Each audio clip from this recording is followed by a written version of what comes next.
Check 1 2 1 2. Hello. Other people here already? This is different. So I've never done just one of these scheduled things yet on this program. So I was like, I hope it starts up. I just don't know what to expect here, you know? So yeah, it's about 10:30. Oop, I got a call. Hang on, let's see. Who could it be? What's up, Cory? We have a special guest because I released the Swords of Sadness last night and got a lot of good comments. A lot of people checked it out. And so Cory's here, and we're just going to kind of talk about it a little bit. And if you guys have any questions, I don't know if I'm going to be able to see all your questions. Maybe he won't be able to, but we'll try to get to a few of them. And maybe we'll do Guess That Riff with him. Should be kind of fun. So let's see if I can figure this out. I always stumble here. So we'll go. Cory. Hey. Am I on? Yeah. All right. See. I think everybody can hear you. I can definitely hear you, but you're only coming out on my left ear, so hopefully it still comes through for everybody. Let's see. What's up, Hannah? So, Cory, is this your laptop or your phone? This is my laptop now. Okay, sweet. It looks good. It sounds good. I mean, there's no latency. When I did the interview thing with Cory, there was a little bit more latency. I think it just has to do with your internet connection or something. Cory from Heartless. You had Cory on? Yep. Do you feel betrayed? Little, maybe. Well, she did bring some female insight to the program. I mean, we're kind of a sausage fest here, you know? Yeah. So, can you hear my guitar? I can hear you loud and clear. Okay, sweet. Watching my own face with a delay is sort of weird, though. How much of a delay is there? On the split screen. Oh, is it a big delay? Half a second. Okay, that always bites. I wonder if you wore headphones, if that would get rid of it. No, I can't hear it. It's just watching it. Oh, okay. Let's see. Clayton asks, can I cover Swords of Sadness? Go for it. Yeah, it's really kind of crazy. Like, I had a few subscribers try to learn the solo, and I'm like, that's really weird to have people trying to learn a solo that you wrote. And then he was asking me how I did certain parts, and I don't remember, you know, so it's kind of bizarre. Like, do you remember how do you do the little weedy part? Yeah, I don't even remember, like, some of the riff parts. I'm like, I think I'm just guessing on this now because it's been so long. But yeah, what about that flamadiddle? The flamadiddle, yeah, I don't know how. That's like asking Chris if he could do the song Average again on the kick drums. That's got to be kind of tough, you know? Well, I think it'd be hard to play any of these songs at the speed in which you recorded them. It boggles my mind that I used to be able to play like that. I think it was the situation. Like I said in the description of the video, I said we were full of adrenaline because we were excited. It was our first time in a real studio. And then just, I don't know, just having that youthful energy, it just came through. And even when we played it fast, it didn't sound, it felt right at the time. But now when I listen back, it's just like, wow, that was me. Well, especially when you got the Russian dragon behind the kit. Yeah, and it played into that because I wonder if he was like, on a click the whole time, if we would have lost that energy or if it would have been better. I don't know. What do you think? I don't know. All I know is that stuff was really fast. I know. I tried to play along to it the other day, and I'm at this speed now in life. Oops. And I'm out of tune.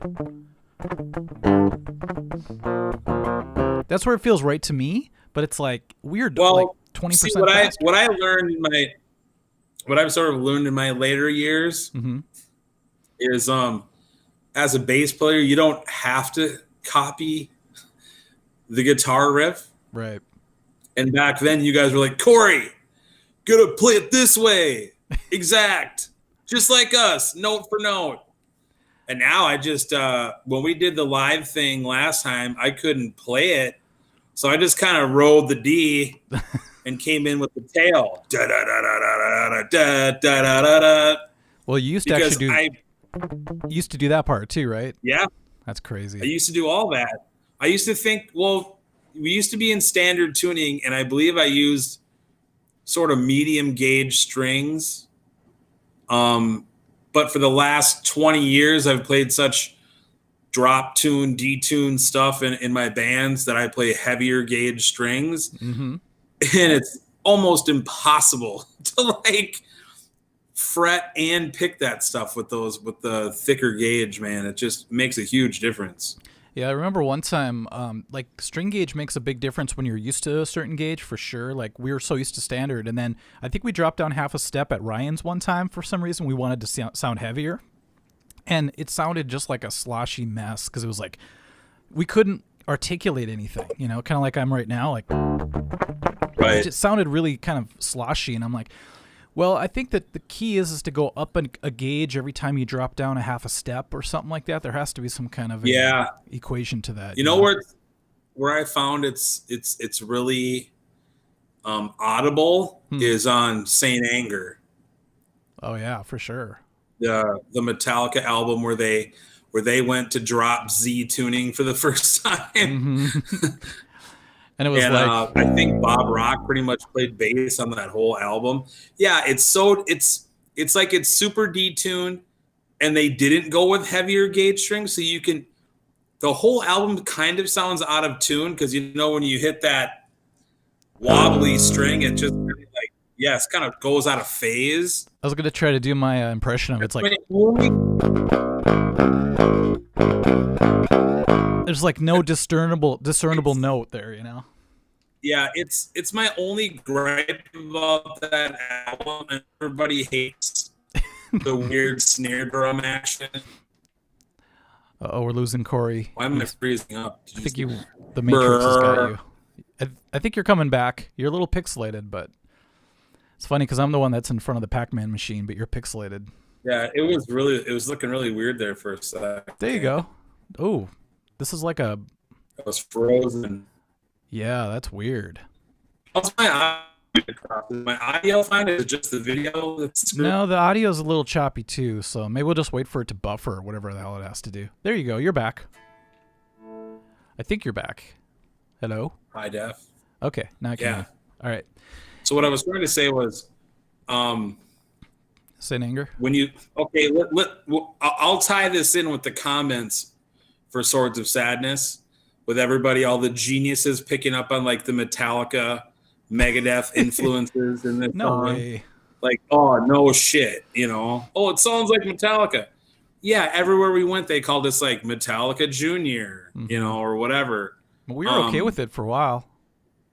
Yeah, no, I mean, until later, you know, when we really try to kind of change the sound and the name change and the album and all that stuff. But still a huge Metallica fan, have been through all these years. And the funny thing is, people really hated on him for that Saint Anger album, but it's actually probably one of my favorite records. Hipster. It hit me at a time when, I think it's more like when it came out. Mm-hmm. That's an important thing. I was probably going through some personal shit. Yeah. And I connected with it. And I still really do like the songs, but I remember like going to see the documentary.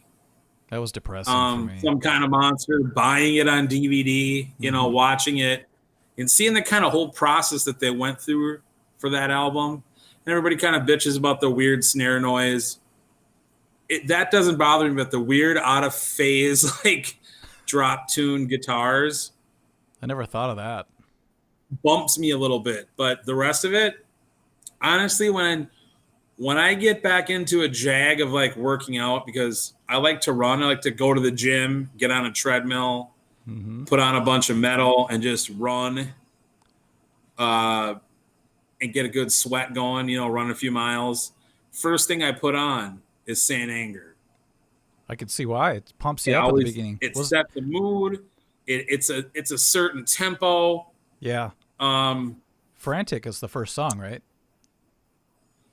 Because I swear when it starts, I'm like, this is gonna kick ass, and then I just remember all the things that people say about it. Then I sort of sour on it too. For some reason, but yeah, it's Frantic. Frantic is the first one. You know what is weird about that album is I think James. I'm madly in anger with you. Oh yeah, he says that in the song. Madly in anger with you. Yeah, I think James really tried to push his vocals on that album because I remember I was doing a reactions video to that album, and I was like, James is like singing like he's never sang before. I think that had to do a lot with him trying to change the way he sang in general anyway, because you can't sing like and Justice for All your whole life and expect to have a voice when No. you're 70, you know, so. Well, we found that out like during the Black album. He was taking vocal lessons because he never truly sang before that. He was just a screamer. Yeah, he kind of has this rough, shouty thing, and then he like goes high with it. So it's like it's got to just tax your vocal cords quite a bit. You ever try to sing along to Injustice for All? It's pretty tough. It is. The whole time you have to have that gravelly sound in your voice. And sometimes when I want to have a manly voice, which I never have, but a deeper voice, I just sing one of the songs in Injustice for All, and then the rest of the day I sound like freaking Barry White or something. You know, you used to tell me because I used to try to. I can imitate the Tom Araya voice pretty well from Slayer. You do it perfect. At least from Seasons in the Abyss era, because I realized like he sort of talk singing. Yeah. Talk, yell, singing. He's not singing. He's not really screaming. You just have to kind of go to the top of your voice, like you're yelling at somebody. Mm-hmm. You're good at that, and it doesn't really hurt your vocal cords. You know, it's hard to describe. Yeah. But I think maybe I have the same vocal range that he does because I can imitate it pretty well. I was gonna say, man, back when you had the long hair and you headbanged in a circle and all that, I'm like, you could have been in a Slayer tribute band right after our band broke up and probably made it big. Yeah. Ironically. I should have. Corey, I was gonna play through the song from the video that I made last night of Swords of Sadness, and I just want to see if you remember some of these pictures. I've watched it a few times already. Okay, do you remember? I'm actually engaging with the people in the comment section. I'm kind of digging it. I saw that. It made me a little nervous, actually. Be telling them all our secrets. Why? I'm just kidding. All right, hold on. I've been ignoring. Hey, man, they want a new version. You know, they want a new Sanctus song, and I'm like, it's funny because it's what I've been saying to you. Like, we should all get together, the four of us, and lock ourselves in your studio for a night and see if we could come up with a song. You know. You know what it's gonna be like? It might be kind of fun. It's going to be like Saint Anger, the making of Saint Anger is what it's going to be like. Yeah. Because all the shit will finally come out. Like Chris will go, yeah, like Dean will show up and there'll be a fist fight or something. And then Al and I will go way back and talk about second grade and how he stole my girlfriend. I'm just kidding.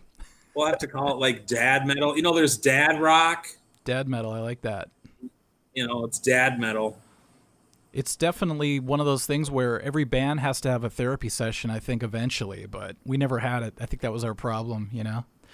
So, all right. Well, yeah. I mean, the thing, too, is, you know, there's an age thing. We really did come of age in that band. I mean, we came together I was 13. We didn't even have pubes I wasn't yet. even 14 yet. Yeah. I had some pubes. Oh, you know. I'm jealous. I'm older than you, and I didn't have any. It's probably the Asian thing, yeah. You know? Yeah. At least with my chest, for sure. One of these comments was, Mike, what's up with the stubble? Oh, yeah, no doubt. I was trying so hard, but I ended up with the kind of that weird, what do you call it, like a Mexi stash thing going on? Yeah, the young man stash. Yeah, I was trying so hard, man. I was just like, I should have just joined jiu-jitsu back then. I would have gotten a little more manly, you know? But I saw one request of somebody that you should grow your hair out long again, and I think I agree. Nah, it's not happening. You still got a good head of hair on your shoulders. You know, you might want to give it one more last go before you turn 50. Yeah, we'll see. We'll see what happens. A lot of the usual suspects are leaving comments. I don't know if you can see it, but Sawhouse is here. See any comments. Hannah Cope is here. I think I can make it so you can see them, but I'll have to figure out how to do that. But I don't know how to do that right now. So. Oh, wait.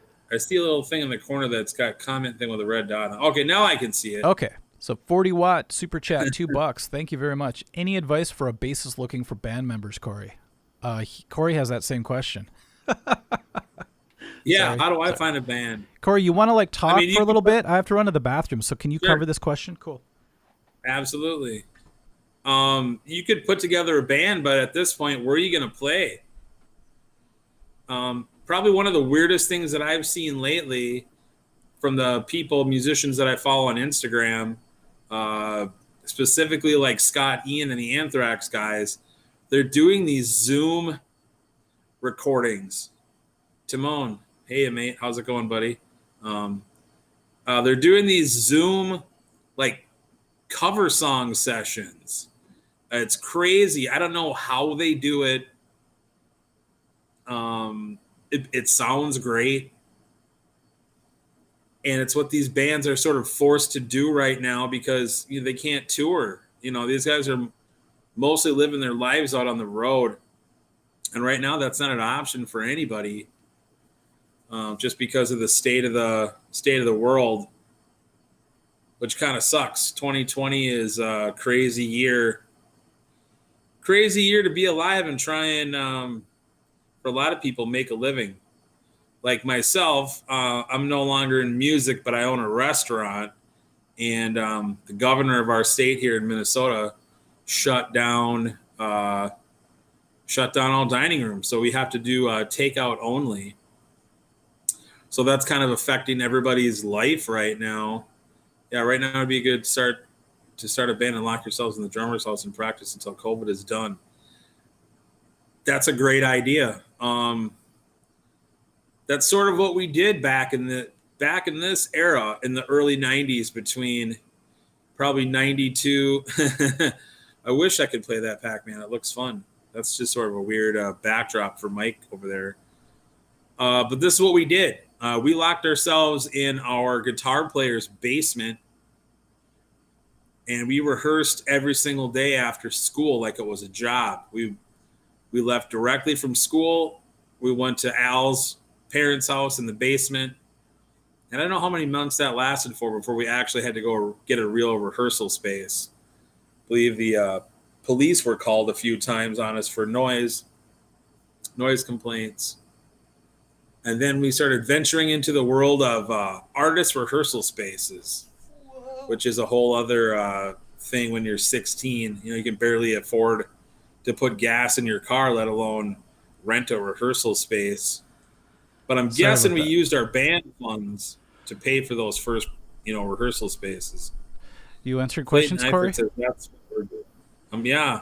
Sorry, man. Someone said it'd be a good idea to start a band and lock yourselves in the drummer's house and practice until COVID is done, from Spidersaurus Rex. And I told him, essentially, that's what we did in the early 90s was we locked ourselves in a basement every single day after school for a good 2 hours. It was more than we rehearsed. I was telling them about the summer where we went to Chris's almost every day like a job. Remember that? Well, yeah, that's true. But we also went to Al's house every day after school like it was a job too. And true. 90, I think that would be 93. How come 93, 94. I remember that because it was like we got done with school. Working at KFC. Yeah, and you guys always had to go to work. I just didn't have a job, so I had it easy. But that summer when we just turned it into a job, a full-time job, I'm like, that was such a precious time because then we get older, everybody has obligations, but back then we just had every day pretty much wide open. Well, dude, the craziest thing is every single part of your life has different obligations. I mean, the obligations that I had once I got married, the obligations that I had once I had kids. When I had a regular job, I could go and, still have a band and have rehearsals and do things like that. Mm-hmm. I opened this restaurant 4 years ago. I quit. I had to quit all of it because it was just a time commitment. I knew I was going to have to be here, open to close or whatever for years. Mm-hmm. And now I'm getting to the point where we're established. I have a staff. So, there's been some talk of me and a couple other friends doing a tribute act, really sort of inspired by what you did with Heartless, and even that Motley Crue thing you guys did for that Halloween show was awesome too. Yeah, it's fun. But I texted you yesterday and you never responded to me. I don't want to be in a band right now. I mean, I quit everything in my life basically, and all I do is I sit in this weird studio and LiveStream. No, I'm just kidding. Make my videos and practice. I know. I see you're doing a live stream almost every night. But like I said, really, think of it this way, or consider this: Coldplay tribute band. Because I know you love Coldplay. A lot of shit for that, yeah. Just the first album. If you want to call me like hipster, whatever, purist, Obey. I think. Sorry. I'm trying to distract you. Corporate sponsors. This podcast Remember brought Wayne's to you World? by where he holds it up right to the thing and it zooms in. That's right. Yep. Pizza Hut. Are you wearing a McDonald's shirt, Corey? No, it's okay. It's McDowell's. Gotcha. Like Andy McDowell from Coming to America. Okay, I thought you meant Andy McDowell from like Groundhog Day or something. No, this is where Akeem worked with Louis Anderson. They worked for John Amos, remember? Louis Anderson was in that. Weird. Yeah, he's like, someday, right now I'm mopping floors, and someday they're going to put me on fries. That was Coming to America, remember? And Yep. John Amos said, oh, there's someone out there with a camera. It must be the McDonald's people. They have the golden arches. We have the golden arcs. They have the Big Mac. We have the Big Mick. Yeah, Theirs is 2 all-beef patties, special sauce, lettuce, cheese, pickles, onions, and a sesame seed bun. Our bun has no sesame seeds. You really, yeah. You're like Al. Like you guys can memorize lines from movies. He used to like talk through the entire Back to the Future, and he would know the next line for every part. And I was like, I'm not gonna watch these with you anymore. But yeah, I mean, I'm not embarrassed about Coldplay. If you take their first 4 albums, they're epic, you know. No. I'm knowing you. It's not even a guilty pleasure. Those guys are a great band, but like most bands, yeah. Once you become famous, rich, powerful, whatever, once you start falling into the trappings of being part of the establishment or whatever. But I go back and I listen to that first album, and it's just like I used to fall asleep to it every night. Well, it's hard to describe. It's like it's really emo. Mm-hmm. It's dark. It's dark. It's musical. It's organic sounding. It's like sad bastard music. I don't know what to call it. Mm-hmm. But I specifically remember listening to that album, and I went to the UK for the first time because my ex was doing a semester abroad, and that was like 1999, 2000. Oh, I guess it was the fall of 2000. And then album just came out. It was sort of new. And I forget about how good that first album. Every once in a while, I go back and listen to it like, not only that, so good. But the second album. Back to that. The second album to me is almost better in a different way. Like it's a little more like epic. The first album is so like friendly. It's like you just want to. It's like your best friend. I don't even know if I know a song. I don't even know if I know a song from this second album. Really? A Rush of Blood to the Head? Do you remember the song In My Place? That? Oh, God, dude. You have a whole awesome library that you're going to tap into soon. I mean, I've obviously watched them from afar. Like, whatever the radio hit is, I'm sure I would know it from every album. Yeah, there were like 3 Green Eyes. There's like 3 hits from it, but just listen to the first song called Politic, and you're going to be like, oh, okay, this is next level. This is kind of like the Wall, Dark Side of the Moon kind of thing. You'll see. Not to compare it to Pink Floyd, but... Yeah, I'll probably remember it. I'll have to do a deep dive. Okay, I'm going to go through the song and the video, and I'm going to just stop at certain pictures and see if you remember them, okay? Because I have a terrible memory for this stuff. Okay. By the way, you guys in the comments section, we're not forgetting about you. We're just, we're talking a lot amongst ourselves. Okay, ready? Sure. Can you hear it? Yeah, I can hear it. There's the sound effect. Do you remember that? Do you remember getting the sound effect at the studio? No, who... Bill Bailey. Who got it? Bill Bailey just had like a keyboard sitting there, and he was like, I think he had a sampler hooked up to it because we wanted to get a wind effect, and then we wanted the explosion at the end. That's what I meant by aggressive decisions back then. Yeah, the explosion was sweet. Yeah, I remember actually. I was wishing we could do that. Well, I was gonna do a little a visual video with it. It was your amp head, right? No, it's actually just a sound effect on his keyboard. Because we wanted that. We also wanted Al's voice to sound like the Megadeth, kind of the low octave thing at one point. So that's kind of cool. Anyway, sorry. I remember comping the vocal track. Yeah. The first time we ever did the comp vocal.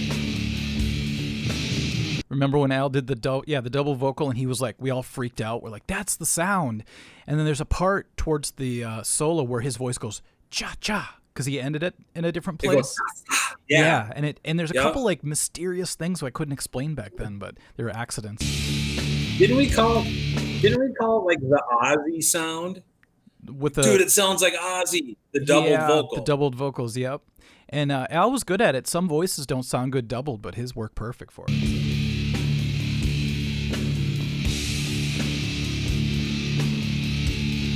This intro seems to take forever now. Remember that picture? It just died. Oh, I hit pause. I can't hear it. Can you hear me? Oh, okay. No, I I remember that picture. Like, that's when we got kicked out of that bar because we were too young, right?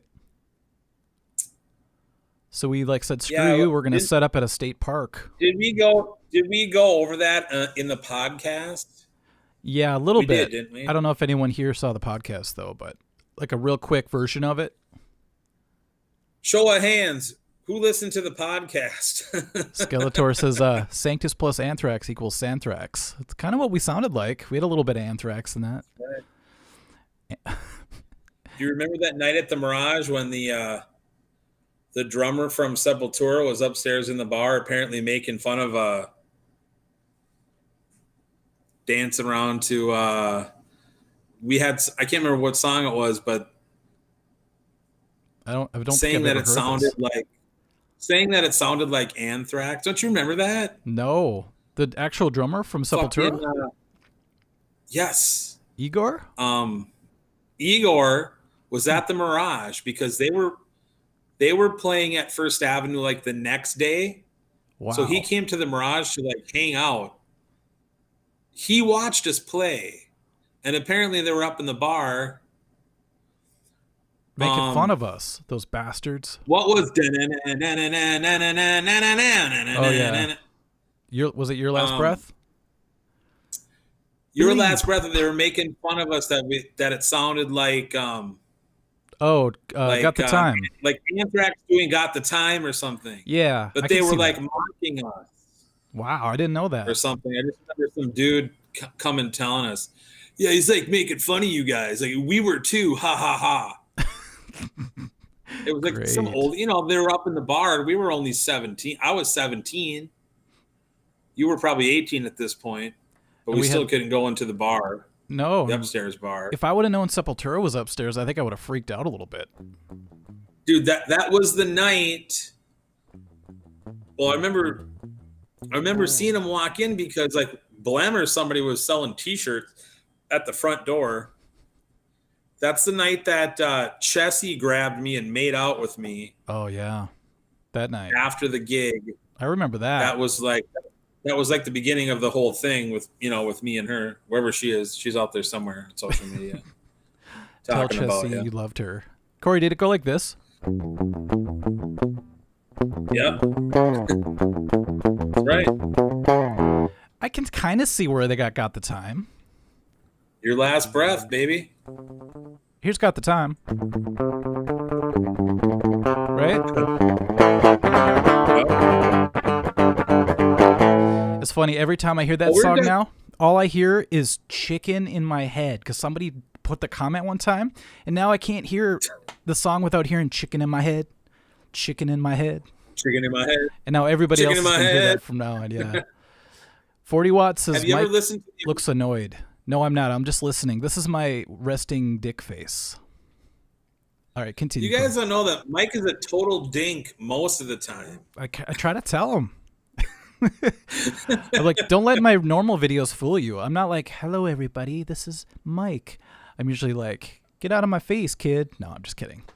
I started watching replays of your other streaming videos. Oh, you're the one.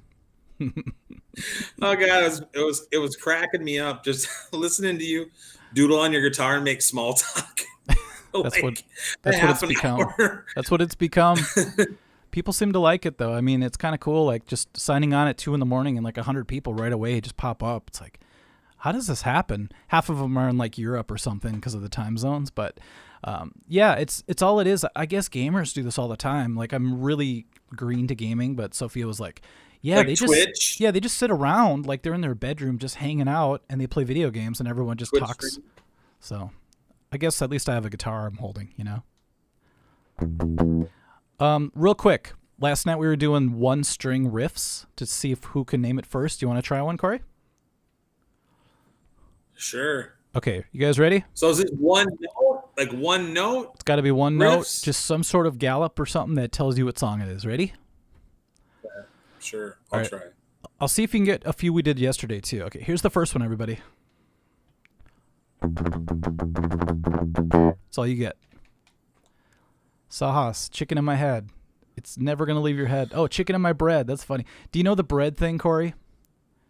No, I saw the title to that video and I was like, what the hell is that all about? Well, last night, okay, I was pretty tired. What happened last night? Oh, I was trying to find my lost guitars on security camera footage, and I was really tired all day. So anyway, I just started to talk about, how did we bring it up? Somebody brought up the guy Bright Eyes. Do you know who that is? Bright Eyes. And this one guy one time, he's like, do you like Bright Eyes? Clayton just got it. Disposable Heroes. Oh, somebody got it?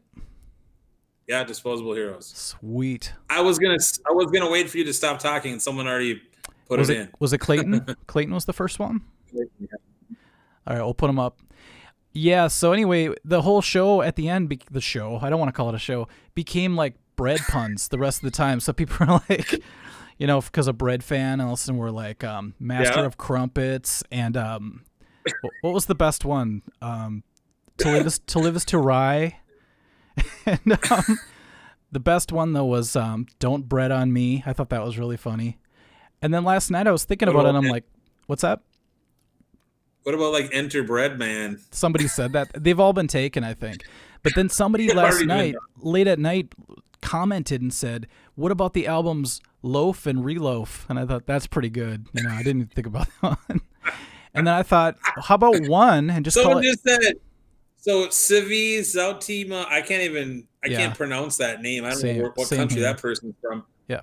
Moda Bread. It's how I eat my lunch. Motor These are Bread. like Weird Al food versions of Metallica songs. I didn't even think of Motor Bread. That's really funny. Although I don't want this one to become a bread pun episode, but I thought it'd be funny to throw it out there a few times. Motor Bread. Okay, that deserves a little attention there. And then you could just call one bun. You know, there's a lot of different angles. You know, we were talking about Pantera. When I thought Panero said Pantera, vulgar display of flour. I thought that was always funny. So. Oh, we used to always call it. We're gonna go have lunch at Pantera Bread. Pantera. They missed out on us. Every time you walk in, that could have been a good partnership. You know, they're playing fucking Hostile or something. Okay, so let's keep on these pictures, okay? So yeah, basically we got kicked out of a gig because we were too young, and one of our so-called friends' bands ratted on us, I think, right? Well, the weird thing was, we played at. Here's the real story: is this? We played. This was in the summer, but we had played this bar in like the dead of winter on like a Monday night. And I don't think there was there might have been an opening band that played a set, but I remember distinctly playing our set twice. We blew away this bar full of, 30 people. They were so impressed with us that they want us to come back. It took us a good, 5 or 6 months to go back. And then we did was some weird festival. It was like indoors, and they had a stage outdoors. And yeah, it was one of the other local bands from here that like, I think purely out of jealousy. Was it the band jealousy by any chance? They derailed us. They threw us under the bus. No, it was Postmortem Grinner. Ooh, he called him out. Yeah. And the guitar player from that band lived on your street, right? Yeah, we were all friends, I thought. Because one time they came over and I was just starting guitar, and the bass player guy was like slapping on my guitar, and I thought he was like the best player ever, And it was funny because we were never enemies or anything. We just had this weird little rivalry going on, I think, because we knew each other, and they were older, and we were trying to like one up them or something. And I guess they just didn't want us to be there that night. I don't know. Well, they were like a joke band. They were like a joke comedy metal band, and we were trying to be serious. Yeah. And they were doing it for like laughs. Yeah, and all of our friends liked them, and it was kind of aggravating because they'd be like, gather around, and all our friends would go sit up in front of the stage, and then they would sing like "Bite My Butt," and then we're like, oh god, they're winning over our fans. It was the campfire song. Yeah, and they just they were good at what they did. Was, get up here, we're gonna do the campfire song. And all these like alternative kids with baggy pants would go up and sit down, and I don't know, we just felt like, oh, they're taking our fans, and we both played Rock and Roll Unlimited together, remember that? And it was just one of those weird rivalries. Yeah. I don't know what it was, but that sucks that they told on us. Yeah, it does suck. And we packed it up and we found this scenic wayside rest. I mean, it's hard to tell from that picture. Yeah. But it kind of overlooked this valley, and it'd be great just to set up and just take some pictures. And randomly people stopped and somebody had a camera. We didn't have a camera. This is crazy. This is what happened back in the day for all you kids that grew up with all this technology. Random people came up with a disposable camera took our picture, got Dean's address, and said, "Oh, when we get this picture developed, we'll mail it to you." He physically had to write down the address. Yep. So how many old technologies are in use there? 1, film camera. 2, snail mail. Yep. A pencil. That's 2, I guess. Yeah, nowadays you could just take this picture with your camera and airdrop it. Text it instantly to the guy. So the fact that this picture exists is kind of cool because it's something that shouldn't. The thing that should not be, basically. Well, and the funny thing was, I believe we sort of forgot about it. And then it came months later. And when it came, it was this great surprise little memento of this fucked up day that we had. Yeah. When we drove all the way to Superior and they wouldn't let us play. But we just went on with our lives like, oh, whatever, just another screwy gig in a long list of screwy gigs. Well, that's the one thing. It's one thing I would impart to anybody that's watching is, bands put up their best videos, but I'm sure Mike has hundreds of hours of gigs of us playing in front of 2 to 10 people, and those are the gigs that test your metal. No pun intended.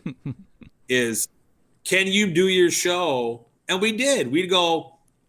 I know you remember this part. We just go. You know what?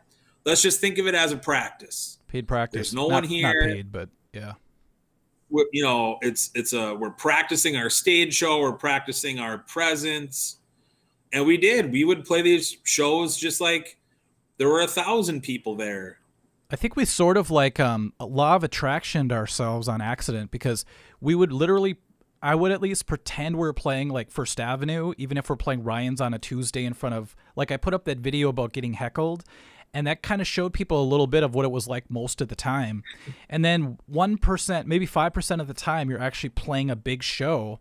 And that's what, you want to put that best foot forward. But in reality, most of the time we're sharpening our swords of sadness, I guess, to work up to those big shows. But when we finally got there, I think we weren't so overwhelmed because we always kind of pictured it in our brains. I mean, we were shocked, but we seemed to get comfortable fast playing in front of a lot of people.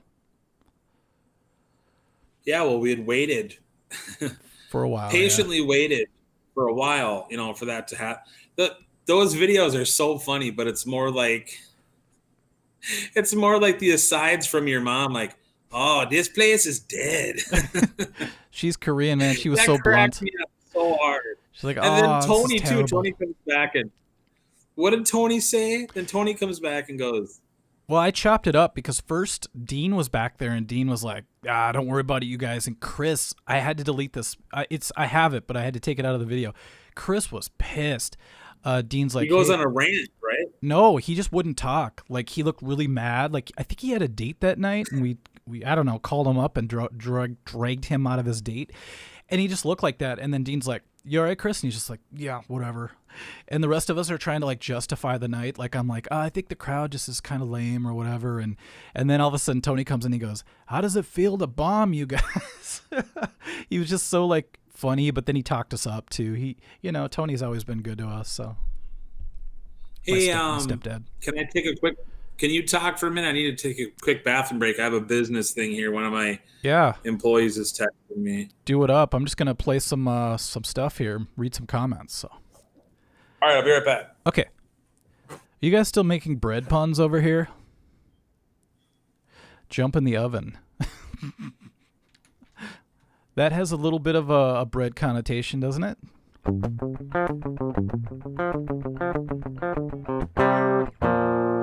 Hardest part of that song, I guess it's that part, but just...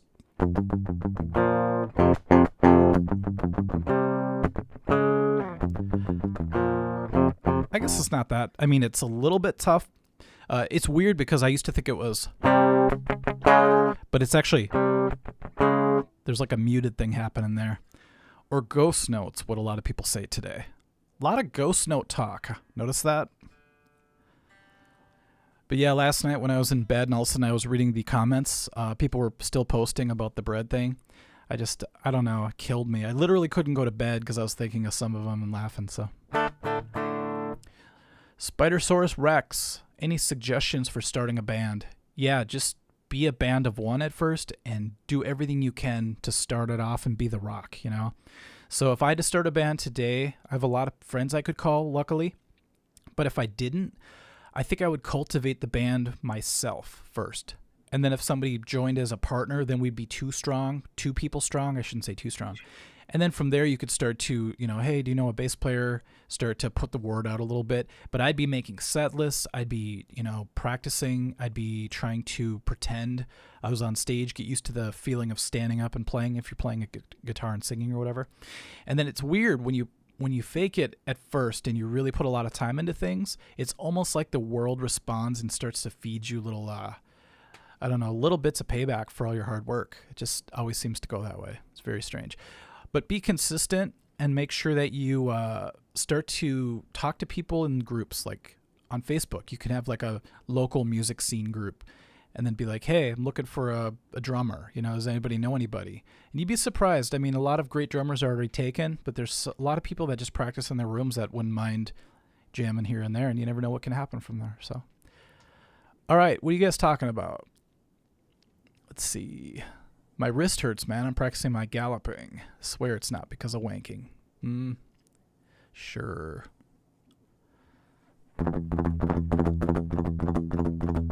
It's a really good exercise is to gallop for as long as you can before you feel pain and try to relax so much you barely feel like you're even doing it. That seems to help me a lot. So I'll just be like, oh, I'm tense. Okay, what happens if I completely relax as I'm doing it? It's crazy. Trump memes. Mike, who are your favorite UFC fighters? Currently or of all time? Because of all time, I'm a huge Damian Maia fan because he's very Brazilian Jiu-Jitsu based. Roger Gracie, otherwise known as Roger Gracie.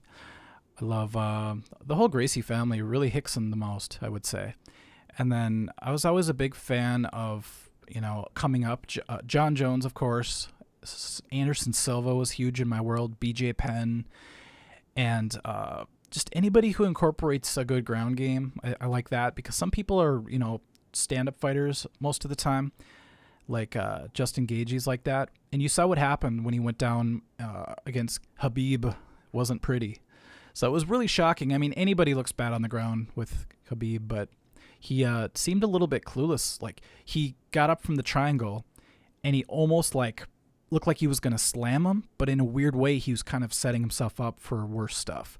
Like, the armbar was there, and I think Khabib said he took it easy on him because he didn't want to knock him out in front of his parents. So, one of those weird things, Okay, Yelkzon Z.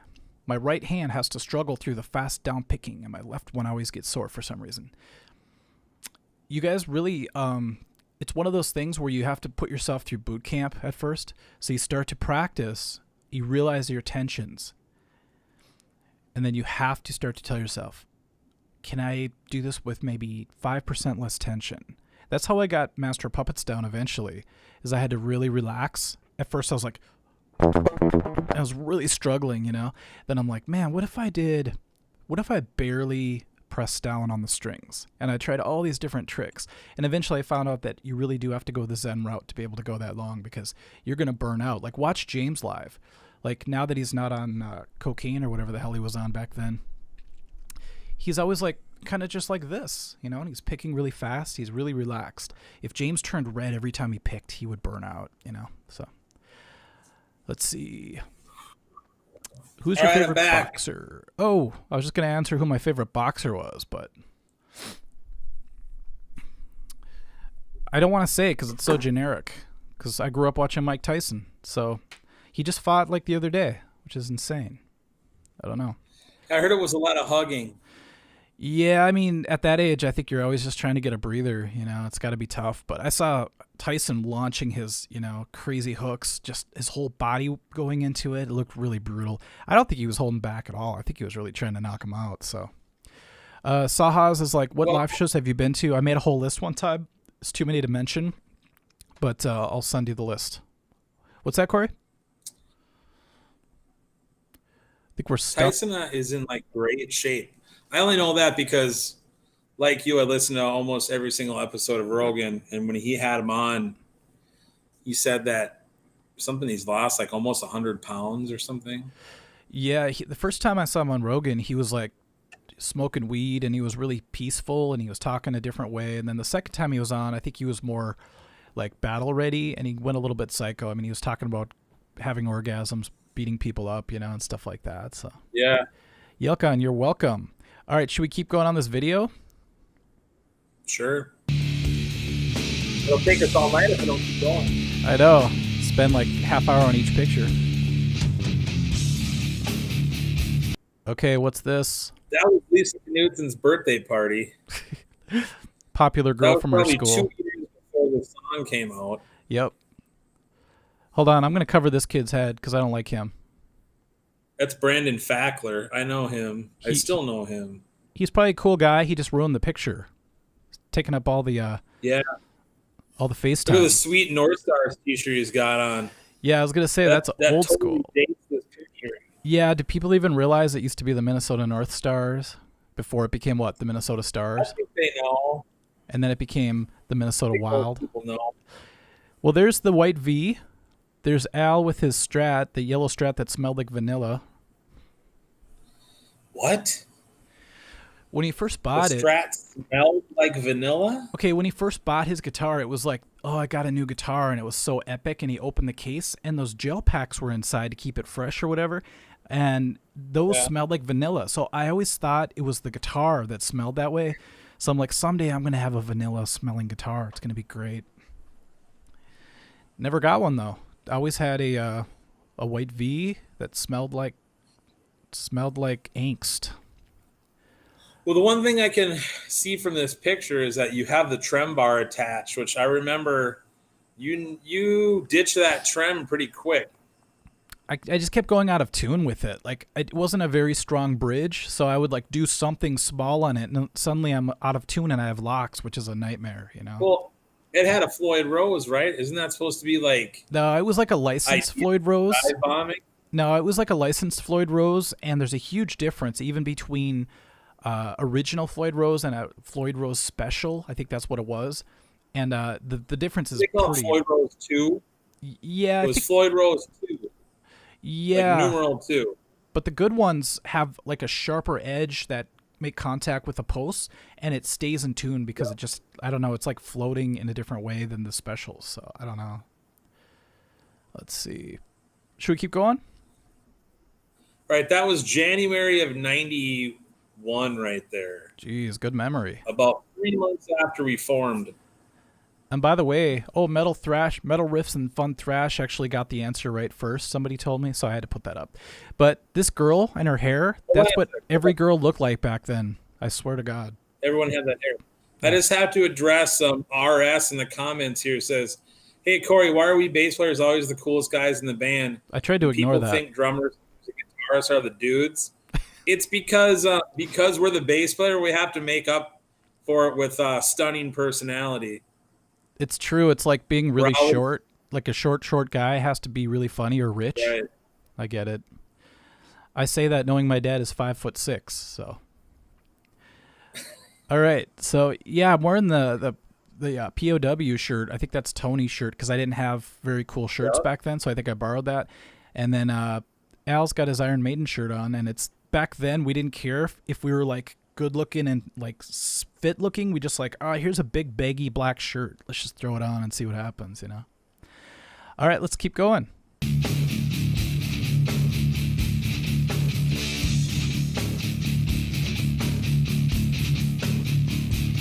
Doesn't that sound like Don't Tread on Me? That riff? Sure. Did we come out with it first? No, we didn't. No.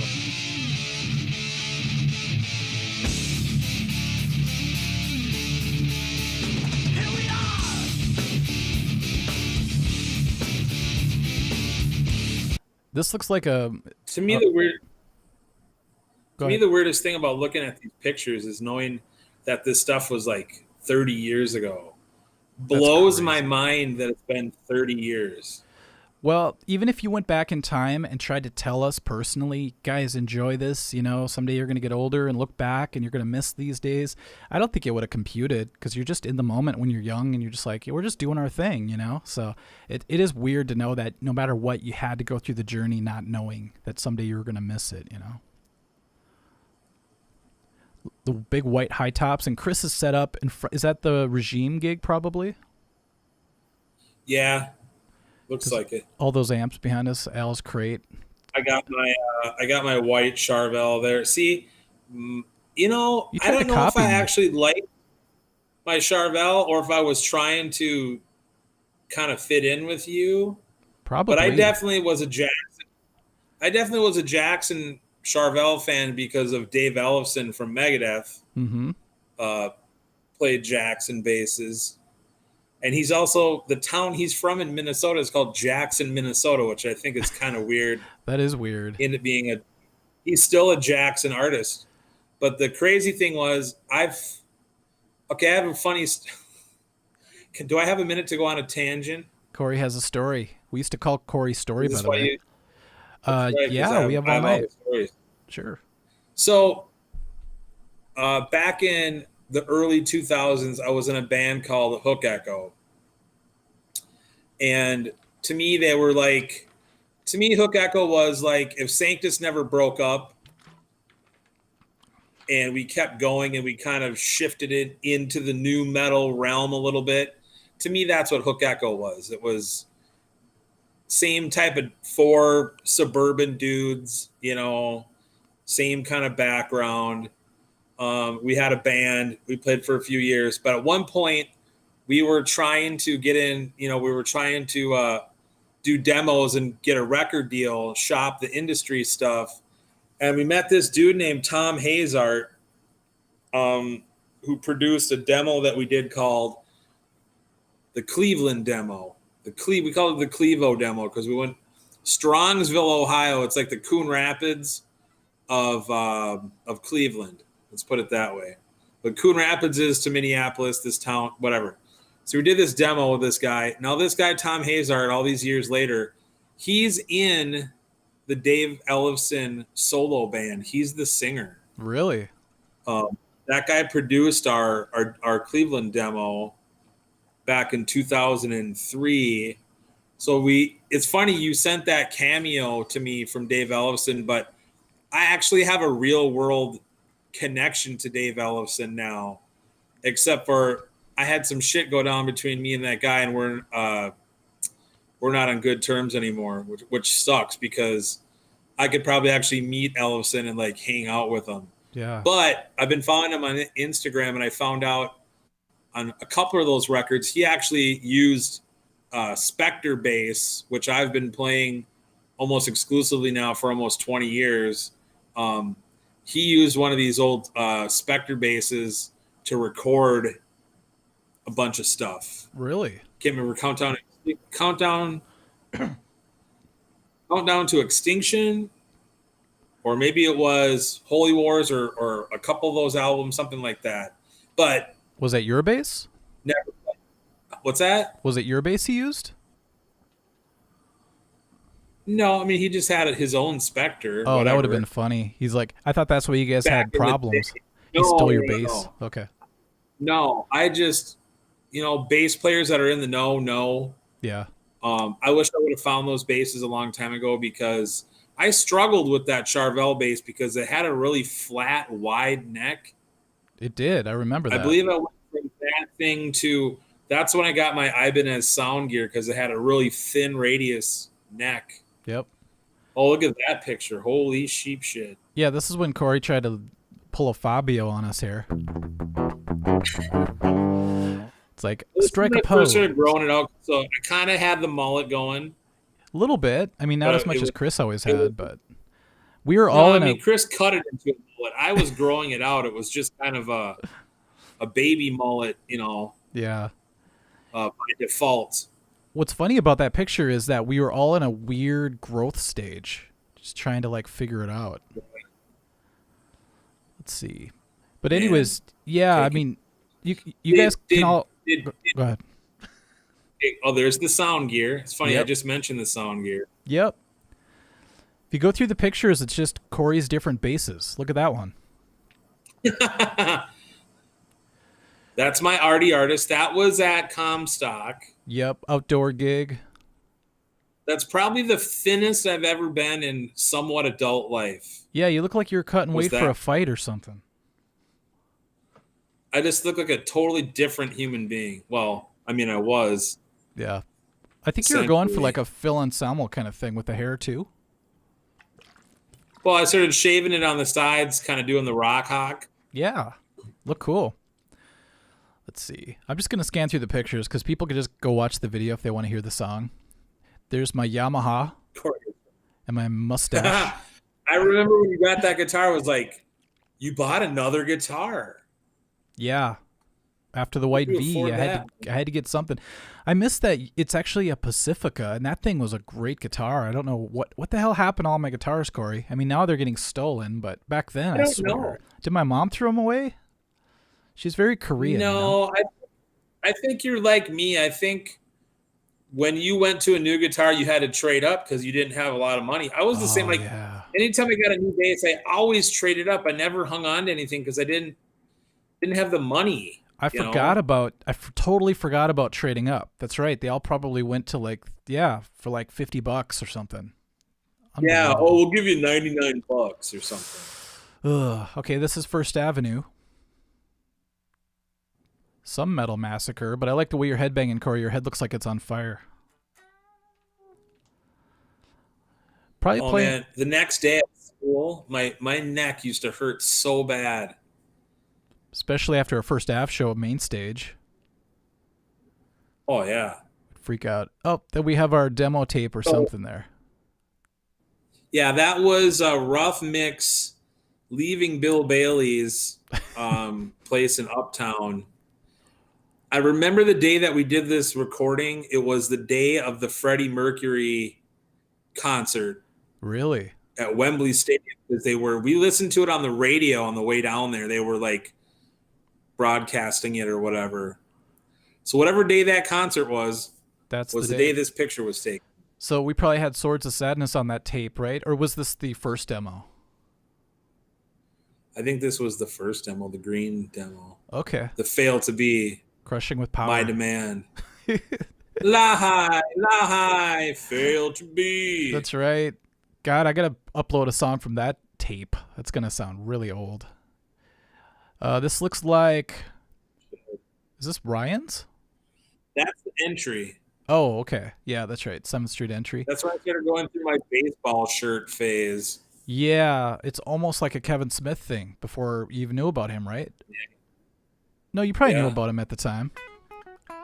Well, at the time that this picture was taken, he was probably filming Clerks. Okay, that's crazy. 92, 93. What I love about this is we're in First Avenue, basically, the Entry, and I still have all my old gear. Like my PV head is up there on somebody else's cabinet, and Al's playing his fake Les Paul, and It's so weird to see how far we got with the gear we had back then. Let's see. So someone here says, Cory, do you still have those? Yell Can Z says, Cory, do you still have those basses? I don't.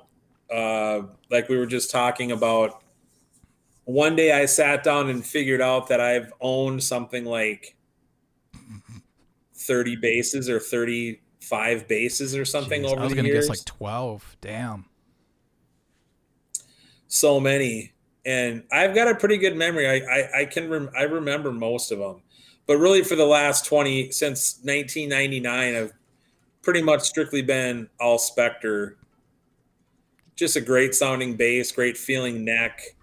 They call it the most famous model they have is called the NS because it was designed by Ned Steinberger. Oh, really? And if you know, Steinberger is the guy that invented that headless guitar. I was gonna say that's the way my guitar looks right now. Headless and very 80s looking. Yeah. But so he designed this body that's like super ergonomic, and for a guy like me that's always had a gut, you know, even when I was skinny, I still had a little bit of a paunch, you know. But as I've gotten older and heavier, the concave back to this bass, it becomes one with your body. It's the only way I can describe it. You know, most guitars or basses have this sort of flat back, and it kind of just like sits on you. But this this curve of the back of this bass just made it super comfortable. Same thing. I don't have really big hands. You know, the neck size, the neck radius on those basses is pretty small too. And I always loved them. Going back to the Skid Row days, you know, Rachel Bolan played one. Mike Starr from Alice played one.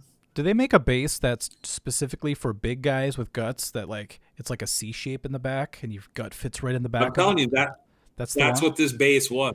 Oh, that's a good idea. It's concave. It's contoured in the back. Yeah, and it's meant to like lay on your body, you know, like I only describe it as like it just becomes a part of your body. Sounds like my jazz really master. Super. And it's not just the feel of it, the playability of it, but they're known for their tone. Like they have this, they call it the Spectre growl. Mm-hmm. Like when you listen to those Alice in Chains songs or anything from Skid Row, you know, the bass, that kind of gritty, kind of dirty, deep, you know, it's more deep to mid sounding. Yep. Something about it, man, just really. And then when I started playing through the Ampeg 8x10 cabinet with my Ampeg tube amp and the Spectre, it was like a magic formula. I was so mad that like, oh, I wish I would have had this back in the Sanctus days. I would have sounded so much better. Too late. You had to use it for really. That's my biggest.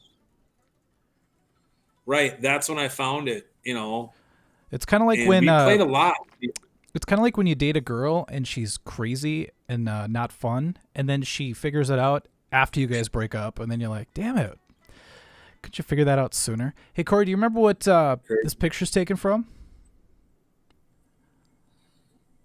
That is the high school talent show. Yeah, when we had some gigs underneath our belts. Is that the right way to say that? Yeah. Yeah, I remember being so... Someone said... Okay. Go ahead.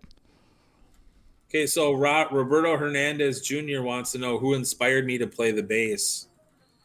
And I'd have to say my biggest influences on bass would be Tom Hamilton from Aerosmith, because Aerosmith was my very first like hard rock band that I got into when I was a kid.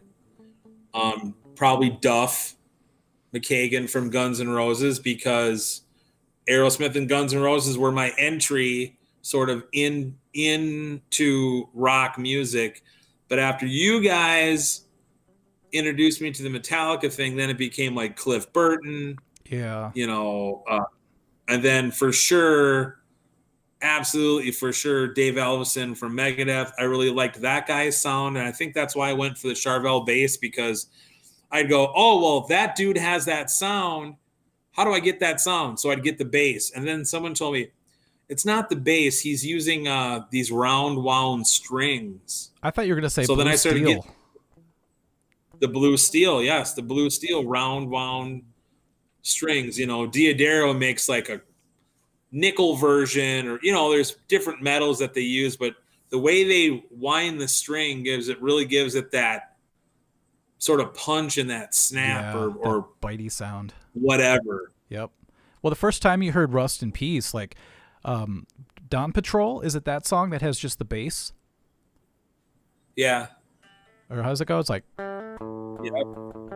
something like that. Yeah. But I remember hearing that and it was like, that's a cool tone, but I always thought it was like a heart key bass amp or something that was making that sound. But I guess it's everything. He played those heart keys. Yeah, well, that was the other thing. I remember if you go back a couple pictures to that Comstock where I was wearing the Charlie Brown. Yeah. I believe. Go to the picture of you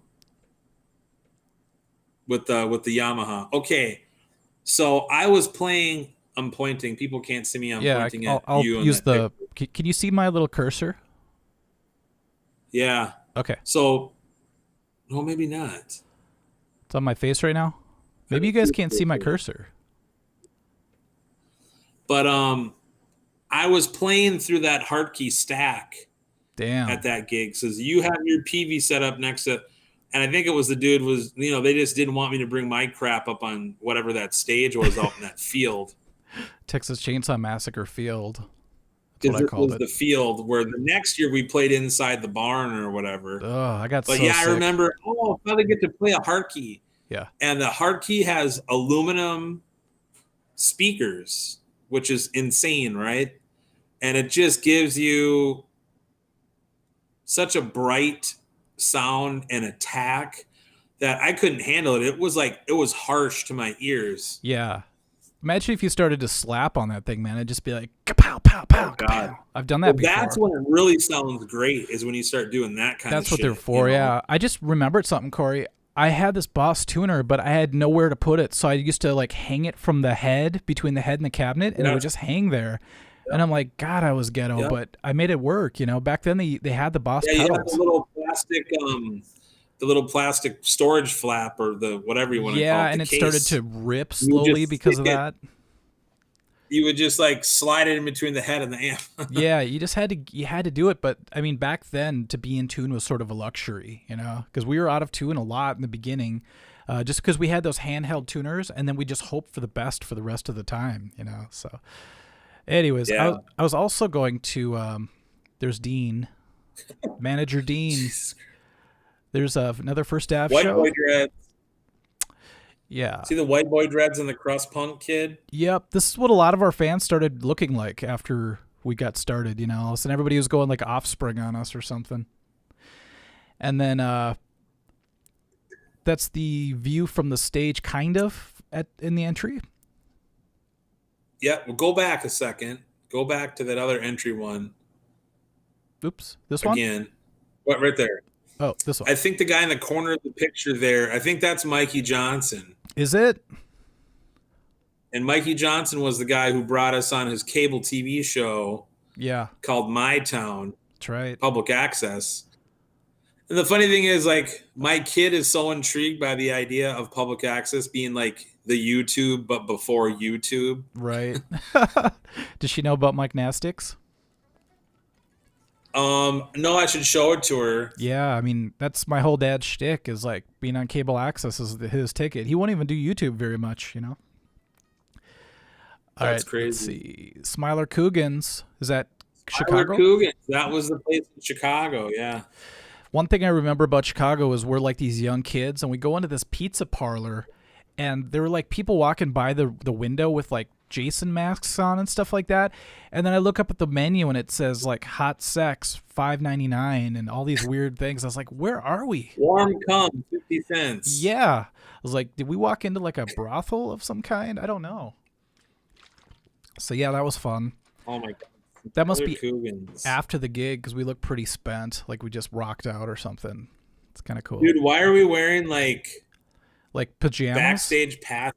Do we make our own backstage passes for this show? I wouldn't doubt it. I mean, we were trying to be rock stars. We have laminates, dude. Yeah, I don't know. I'm wearing like pajamas and high tops. Jacket makes you look fat.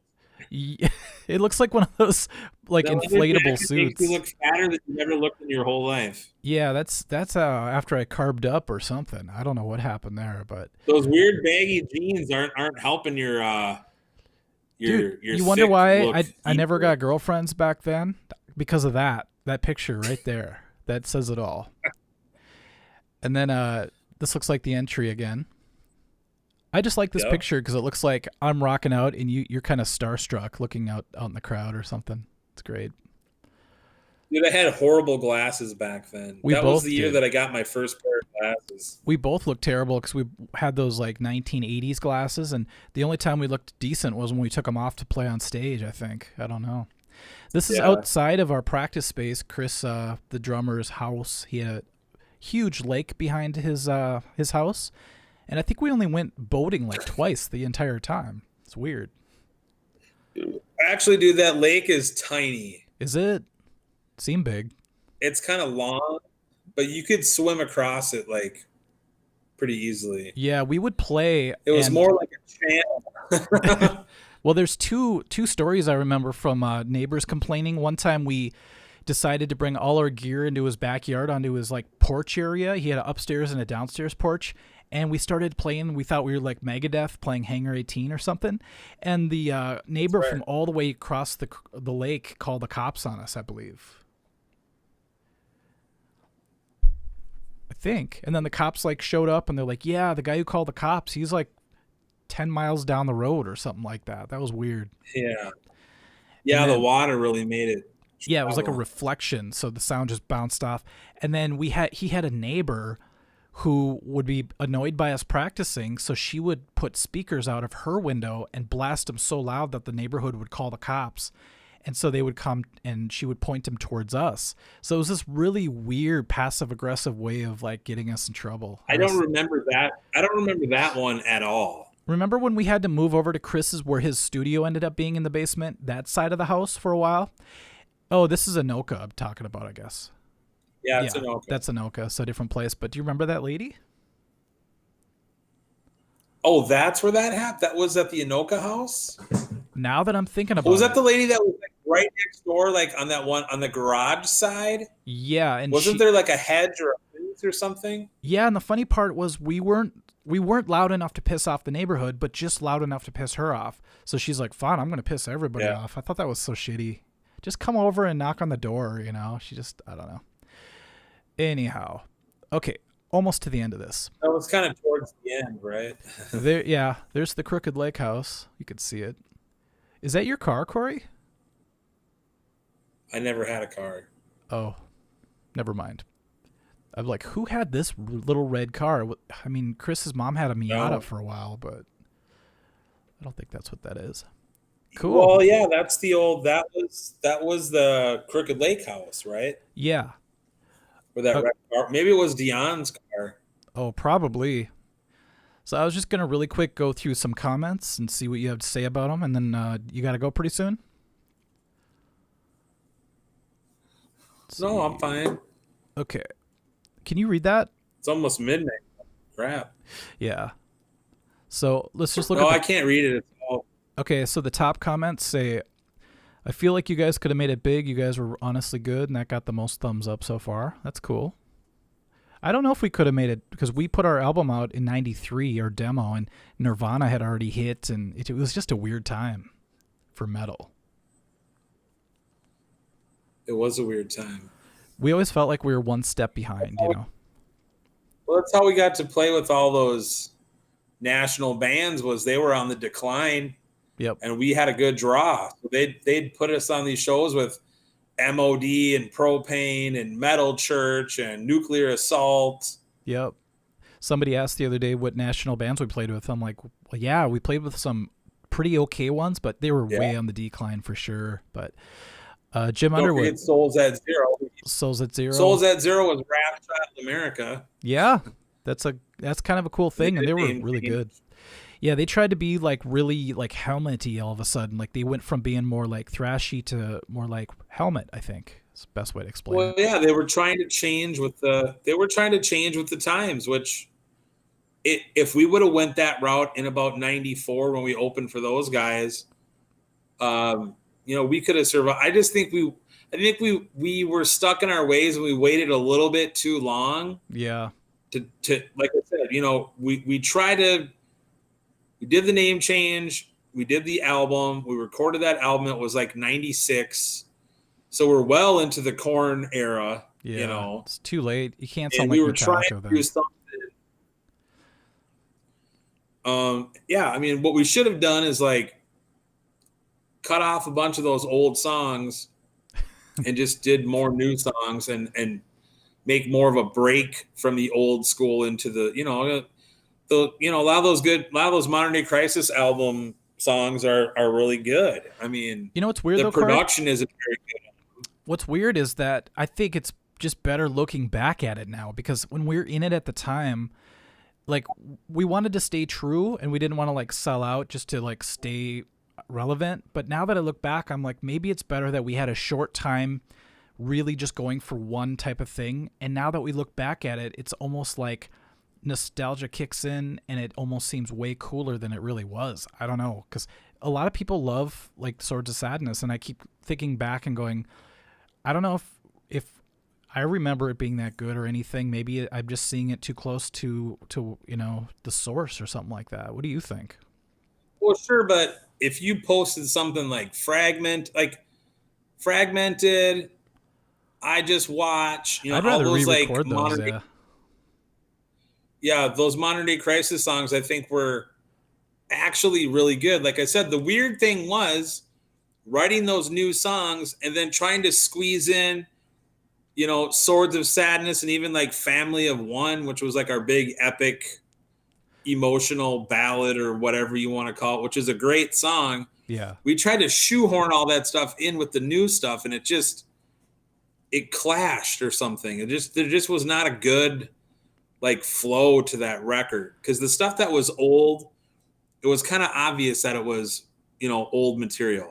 Yeah, it's kind of like when you listen to like Bowie or bands that are iconic. They have an entire album that'll sound electronic, but they won't all of a sudden have half folk songs from their last album brought over, So it's almost like we were just too much like trying to be chameleons, and it just didn't work out, But the singer is a weird mix of Hetfield and Mustaine. What do you think? Yeah. Oh, yeah. That's fair. Because he's pretty young, so he's not going to be as deep as James, but he's got a little bit of the Mustaine, I guess. I wouldn't tell him that, but you guys did this as teenagers. It's cool. It blows my mind. I'm 17 and been playing along. A lot of people say that, like when they see how young we were when we did that. I guess we didn't really recognize it as being great until we started playing with older bands, and then having them say, wow, you guys are only 16 or whatever. Right. And I think we were too in it. Well, the difference is kids these days. Uh-oh. I mean, not to sound like a get off my lawn old man, but we're knocking on 50 here. We grew up in a different time. I mean, keep talking. Kids these days have. Go ahead. Okay. Hurry up, because I think my computer is going to die out.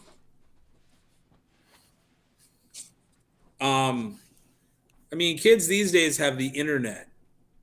That alone.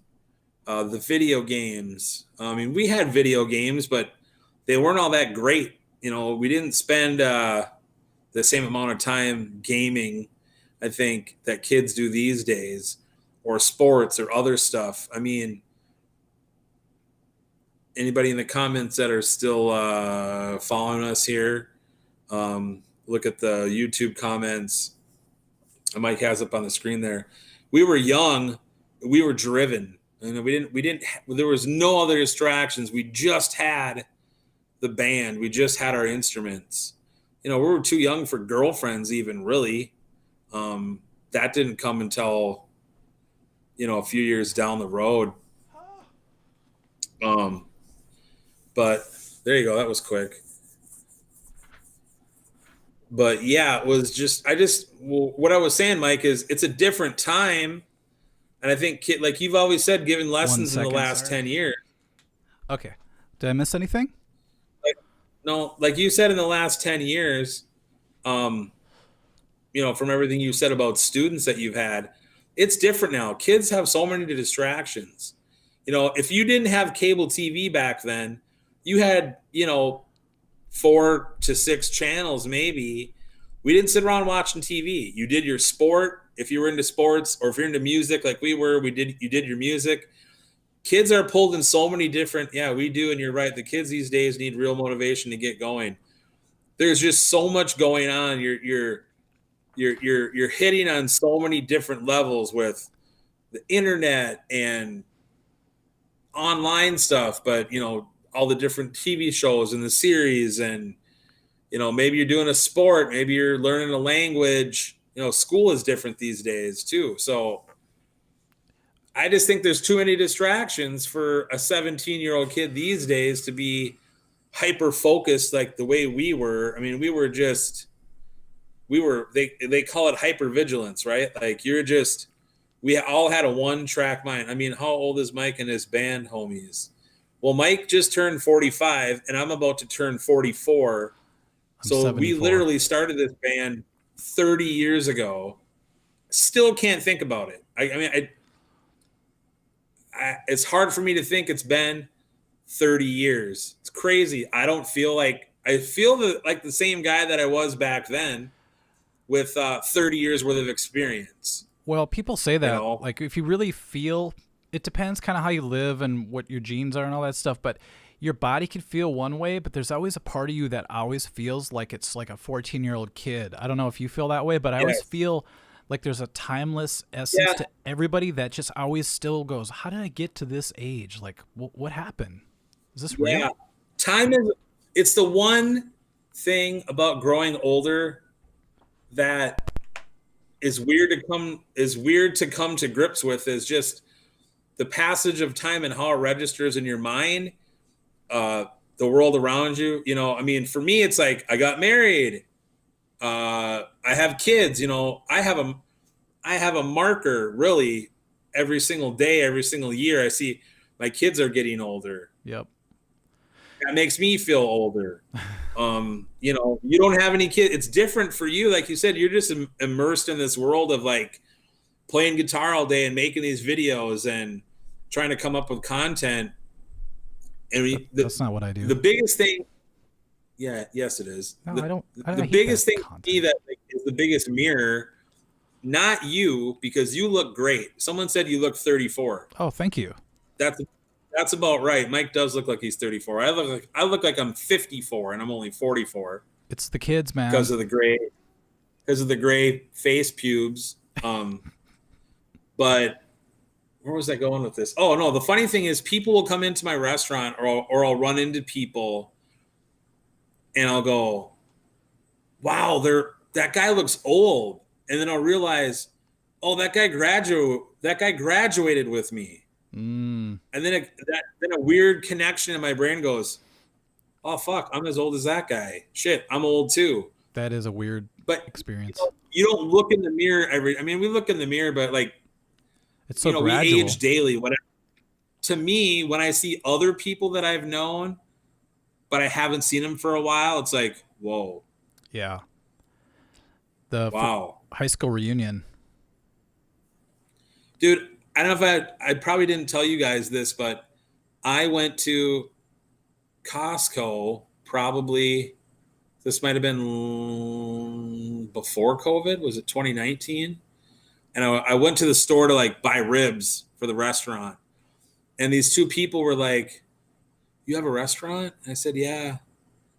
We've actually been there before. We just bought a smoker. We bought a pellet smoker and we want to learn how to cook and do this barbecue stuff. I was like, oh, that's really cute. I'm buying cases and cases of ribs because I have a restaurant.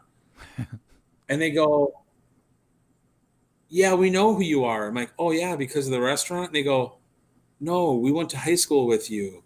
And it was like Mike George. Oh, really?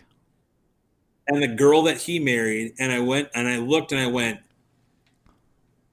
looked at him like, oh my God, yes. Like I didn't see it at first because they're old.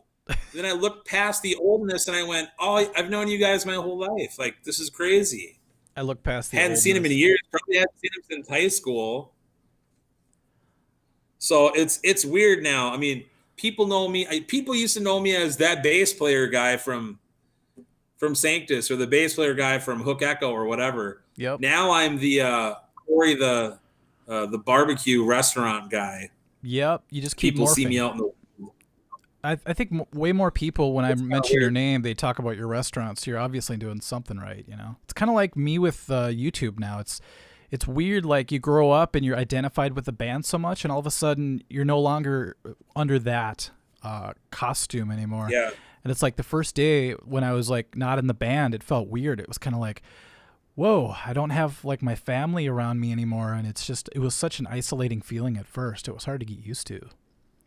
Were we the first time the band broke up, or are you talking about recently? The first time. Okay. But are you talking about another band?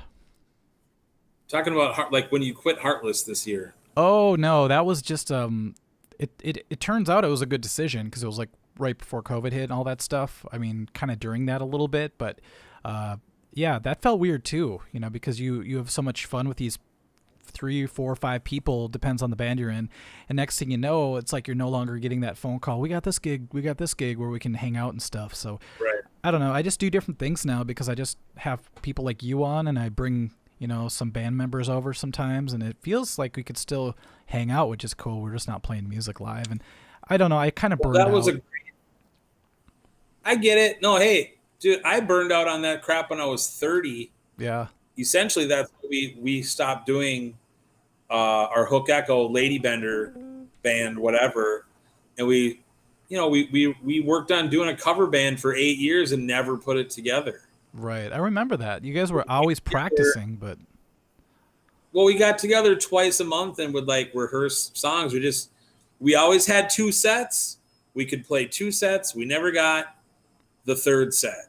Yeah. It just never materialized because we had probably 100 songs that we had touched on and never went back to. Oh, like yeah. We'd spend a night improvising like half a dozen Green Day songs because they're all super easy to play. But then we never went back to touch them up and like actually add them to the set list. I think I was talking to you before around that time, and I'm like, it seems like you guys need a manager or somebody to kick your asses. Like, we're just going to book a gig, and we have to be ready for it. But nobody ever stuck out and did that, you know? We did. We kind of did a gig. We did one gig when I moved into my house in 2013 that was like, we played 1 set. Yeah. And then right before I quit to do the restaurant, we had a chance to do a gig at like a county fair, and we were going to play with Sam's band. Yeah. You know that Sam dude? Bassist. No, Sam Wellender. Oh, yeah, yeah. Yep. From that Rock Gods. Rock Gods, yes. We were going to open for Rock Gods. Okay. And it like, hey, we're going to do it. And then our singer guy was like, well, that's the weekend that I go back to my hometown and go to my county fair in the little town that I'm from. Oh, geez. So he like backed out of the gig, and that's when I just kind of threw my hands up and said, well, there was our one thing to push us towards the gig, and it maybe fell there was through. So maybe there was a fear of, you know, actually doing it for real. You know, sometimes there's that with some people.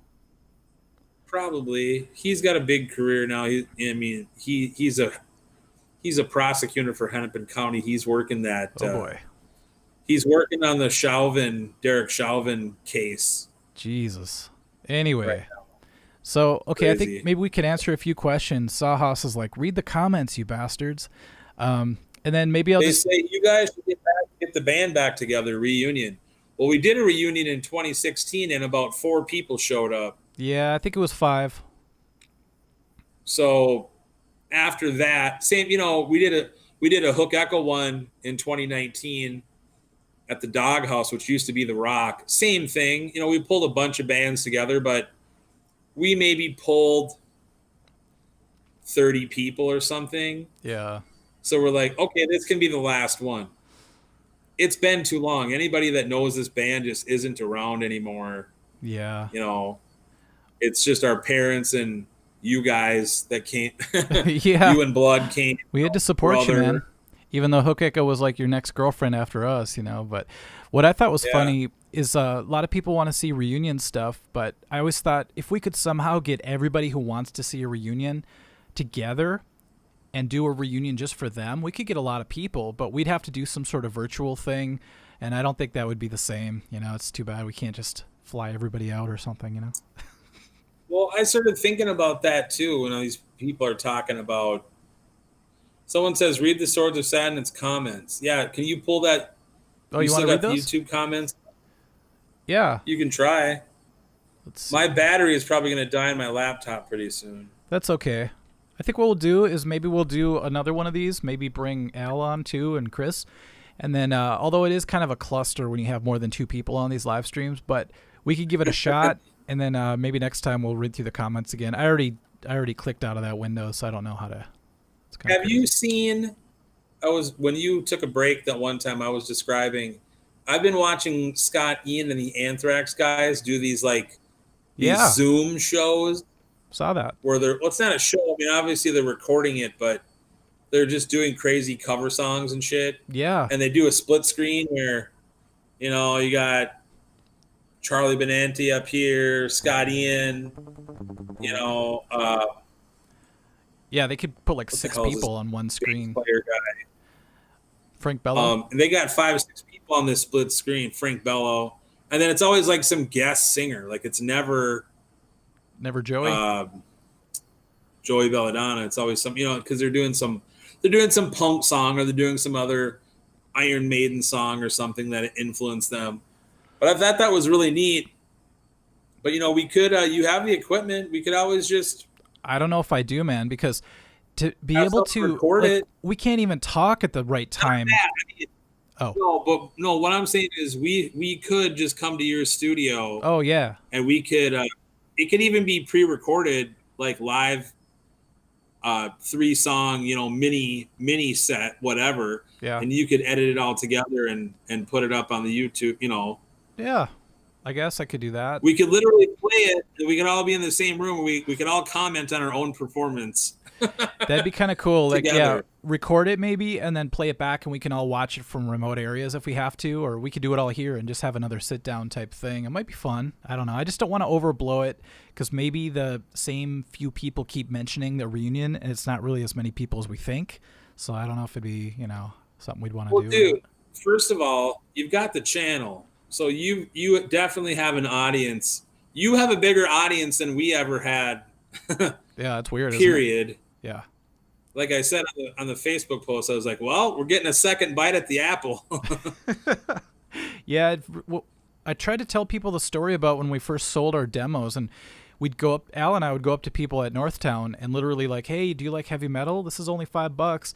And then our next album we would sell at our Decca store at the school. And I think we sold a handful of those pretty well on that one, but not even compared to a half hour of me releasing the Swords of Sadness. We already had 500 views, and now today it's 3,000 something. It's just crazy.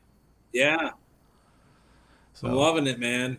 Yeah. We're 30 years later. Now we're famous. Yeah, it's almost like the band. What is it? What band just had that? Anvil? Anvil, yeah, Anvil by Anvil or whatever. It's they're finally getting some notoriety, but this was 5 years ago now. So. All right, Cory. Well, let's wrap it up, and we'll just have you on again. Oh, this Funfire wants to come to the show and buy a shirt. Yeah, exactly. Just support us somehow. So that should be fun. But anyway, we'll. Hold on. Someone just popped on Benotron, Swaps, and Lonnie G. Uh-oh. Is that Benno Nordquist? I don't see it. Let's see. Come on, Benno. What's your... Oh, it is Benno. I heard the name Benno a lot when I was younger. Well, somebody knows us pretty well. Yep, Stephen Boudreau. Baudette said plans to bootleg the Sanctus reunion show. Go ahead. It's not going to sound that good. Yeah, I mean, I was trying to get very some... soon. You will be mine. I was trying to do a collection of all the video that people took of that show, but I can't find very much good stuff, so... Let's see. You still there, Cory? I'm still here. I'm looking at the comments. Yeah, Benotron says you know it. Benno lives up in way up by Alexandria somewhere on some crazy farm. I ran into him a couple years ago at a Matt Reesness birthday party before it was unceremoniously just cut out Oh, here we go. and excommunicated. Here comes the drama. Selling the drama. Remember that? Yep. Off of the album Throwing Copper. Wow. Somebody brought that up the other day. I'm like, you remember the band Live? And this song especially, I'm like, this was a huge song back in the day. You know, just that album was huge that year, yeah, 94, 95. I Alone, yep. And I remember the singer So, always... yeah. Did you go see them open for Counting Crows out at the casino like 2 years ago? Yeah, was that 2 years ago already? Yeah, some lady like... I think it was I can't remember if it was 2019 or 2018, but Coley and I went to it. Yeah. We were there. Then I remember you said you were there. I'm like, how come we didn't see you? Yeah, that's right. That was the summer I saw Avenged Sevenfold, I think, as well, with my nephew. And it was just like one of those really cool summers where both concerts I went to outdoors had perfect weather. Although some lady like fainted at the Counting Crows concert. Remember that? And they had to stop the show. Vaguely remember that. Yeah, Adam Duritz was like, stop, stop, stop. And I thought somebody died because like they completely shut the show down for a few seconds. And he's like, then What I remember is Adam. Sorry. What I remember the most is Adam Duritz stopping the show a lot to just talk. Yeah. And like, I was going to say. It was so boring. I was just like, shut up and play a song. Well, this is going to sound funny with distortion. Telling 15-minute stories about these 3-minute songs, and it took up half the show. He reminded me of Mark Mallman because he'd have the band just kind of play in the background, and they'd be like, when I dated Courtney Cox, you know, he'd just go into this long, you know, rant. Well, the funny thing is, like, he didn't say that. He's like, I was in this relationship with this girl, and I'm going, Courtney Cox! We know who it was. Quit lying. Quit fibbing. You know who you dated, bro. Yeah, that guy got around. You know what I heard? I heard he dated Courtney Cox and Jennifer Aniston. Yeah, I mean, it pays off to be a kind of a sad, you know, poetic guy with dreads, I guess. Don't ask me. I always liked him because he was kind of dumpy. Yeah. He went through times where, like, he gained a lot of weight. He'd wear baggy sweaters. Yeah, like the Round Here video, he's wearing like super dumpy clothes and like balancing on the train tracks or whatever. And but which is weird because not too long after that, Mr. Jones came out and he was like skinny and jumping around from my memory. I don't know. Yeah, so that's crazy. All right, I remember Live. That was a great show. I think Live put on a good show, but I think they suffered from like opening band itis. Like a little bit, yeah. It sounded like crap. You know, they did the old only give them 30% of the mixing board. And they had two drummers for some reason. I was like, are you trying to train in your son or something to take over or what? Well, they're doing that Doobie Brothers thing, you know? Oh, yeah. Hey, Benno said, good to see you. Benno said, good to see you, dudes. No drama here. I know. I was just kidding, man. Cory brings the drama, not you. Yeah. I'm just kidding. All right, Cory, you froze, man. Something's going on your end. Is your computer about to die? No, my body just froze. You're like, that's what happens at my age. My body just freezes. All right, let's see. All right, Cory, we're going to let you go, man, because I'm going to wrap this up soon, too. But it's been fun having you. Good. It says I have 247 hours of interviewing time remaining on this program. So thanks for taking up some of that. Otis Spunkmeyer wants to know if you were the only kid in school who was into Kiss in the 90s. I think I was. Me and my cousin, that's it. Joe Belial was into Kiss. Okay. Because sometimes it's lonely when you like a band like Kiss because it's so polarizing. And they're like, what era of Kiss do you like? And if you don't like the right era, you're just kind of shunned, you know?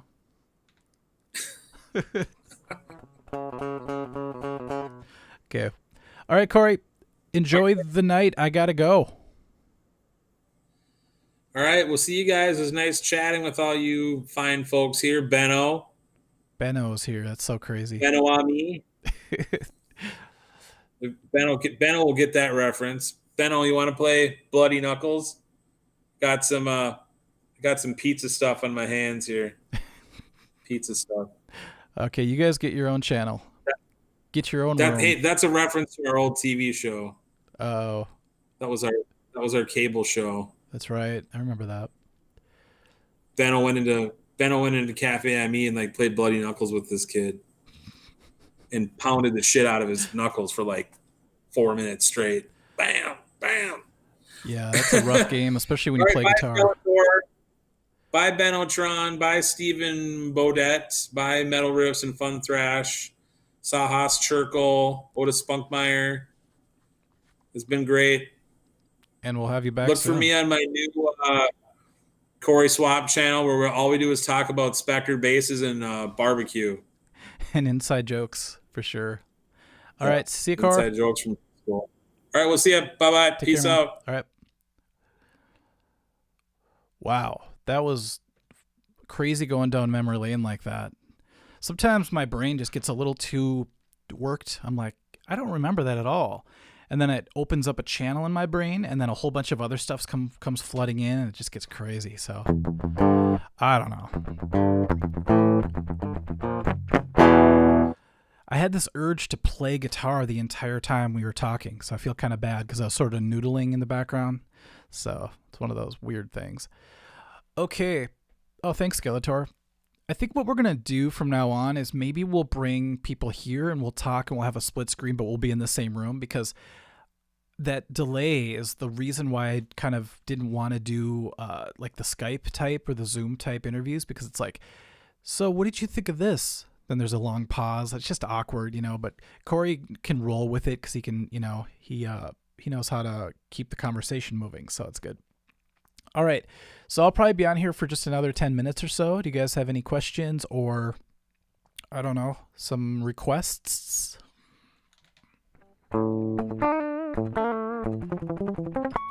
Feels like all I play anymore is Metallica, but I swear to God I know more than just Metallica. Yeah, Trump memes. It's weird. Like, it seems like two of the guys in our band know every date of every show, every detail. Like Cory was talking about, oh, that's the gig where my cable broke in half or whatever. It's just like, damn. Like, everybody has these little memories of things, and I sometimes wonder if they're accurate or if they're just made up memories that you tell yourself were true, you know? So, Skeletor, Swords of Sadness progress. Cool. Yeah, the legato part, I'm still working on it too. I go home and I just sit there and go.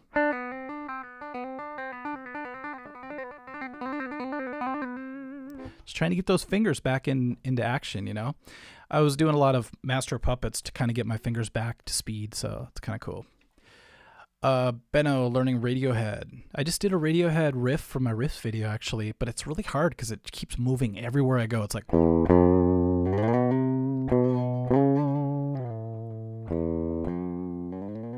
So you have to fake it.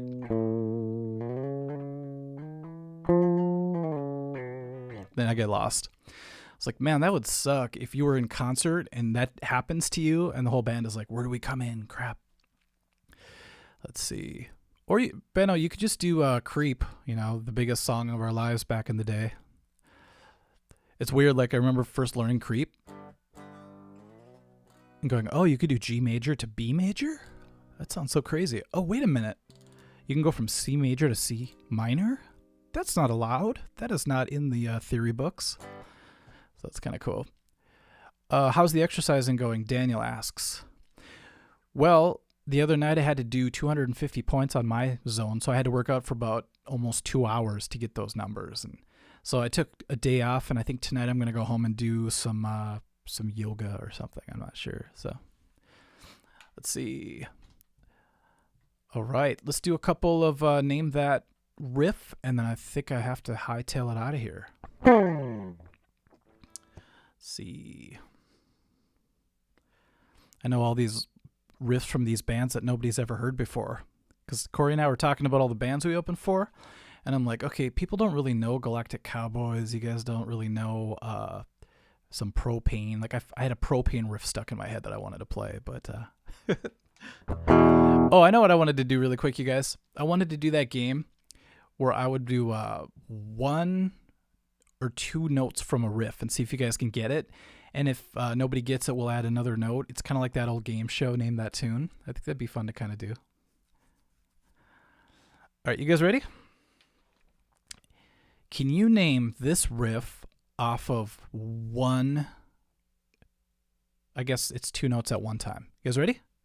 1, 2, 3, 4. That's all you get. What song or riff has that in the very beginning? I hope my comment section is up on time, because I hate watching these again and seeing that everybody's answering them and I'm just not seeing them.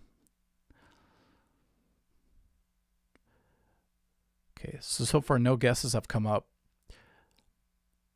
Oh, another thing, sometimes people will say like a swear word in their comment and it won't even show up. So the other day I had somebody like swearing, like, it's this effing song, and he kept trying to say the name of the song, and I just never saw it because they automatically censor it. Isn't that crazy? Skeletor, nope, it's not Fly By Night. Good guess though.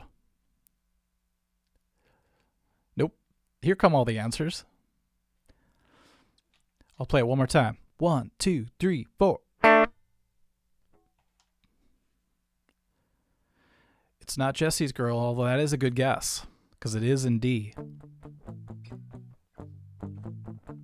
I think. Oh, so I'm on a 20-second delay. That sucks. Damn. It's kind of like the interview, you know, where it's like that delay just kind of ruins everything. I wonder how, if maybe there's a way to like refresh the comment section so that it's right here. Right here, right now. Okay, here's some more of the riff. Ready? Technically, that's like 2 notes, right? So I had the first dyad. I'm going to start using weird words to the open string. Name that riff.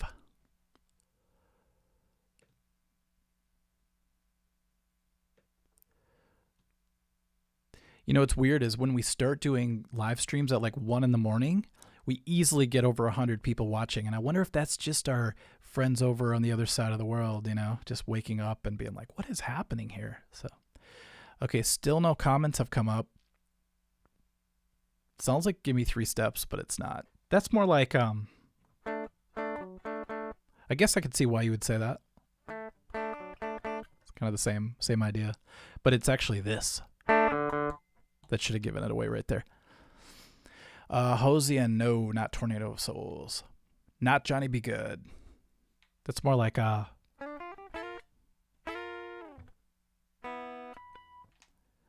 Crazy Nights by Loudness, no. I was listening to Crazy Nights by Kiss, but that's because of the Kulik stuff. I wanted to remember all the cool albums that he was on. So Crazy Nights, I love that album by Kiss. It's so cool. Oh, it's 6:17 in the UK. That's early. Or is it late? I'm all backwards. Not Unskinny Bop. I actually want to try to play the songs you guys guess. You guys know I know that one. It's a fun one to play. Okay, if I play the next one, you guys will get it for sure. You ready?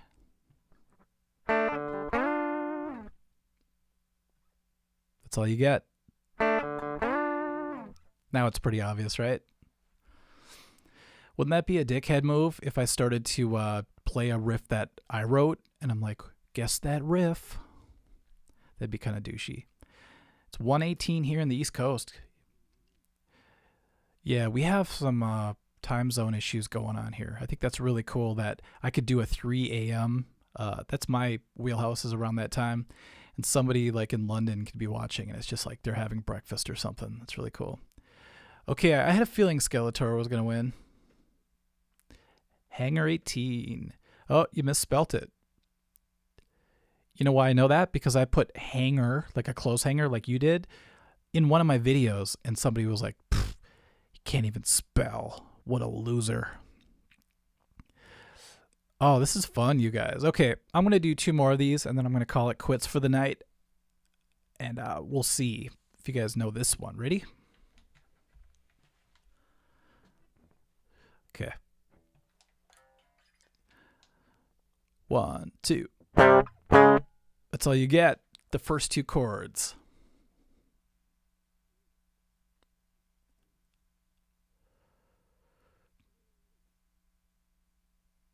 That's okay, Skeletor. I'm not a spelling or a grammar snob like some people are. I mean, I am a little bit. Like, if somebody keeps using their wrong, it's a little weird because I'm like, okay, you've been on the internet for how long? And somebody had to have corrected you, you know? But then again, I could care less sometimes. It's like with guitar. Like, I don't feel like you have to know every single bit of theory to be a good player. When it comes to speaking, though, and grammar, sometimes it's a really harsh judge. Like, if you're on a first date and you're like talking all weird and people are like, she might judge you for that and think you're a moron. So I don't know.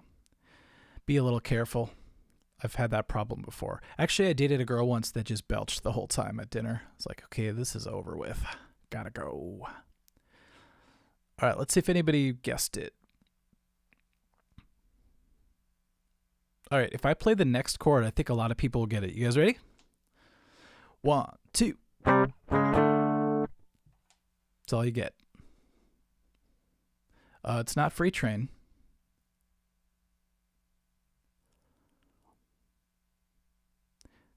It's not When Cries Mary, although that is a good guess. That's more like I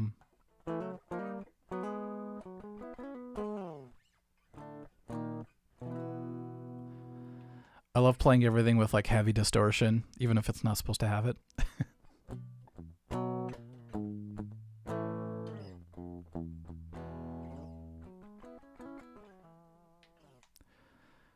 Say My Name. It's not Say My Name. It's not Pink Panther. Although that is kind of close, isn't it?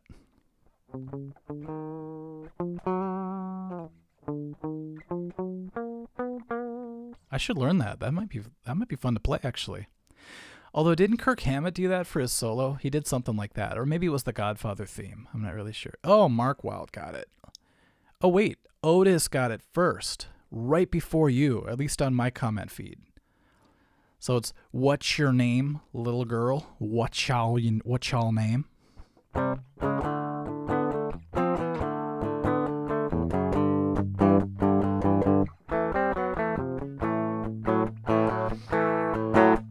that cool? Good job. Actually, to both you guys, because you had it back to back. So that was great. Dismay said, Kickstart My Heart, Motley Crue, Slow Down. I guess you could see that too. It's just on different strings, you know.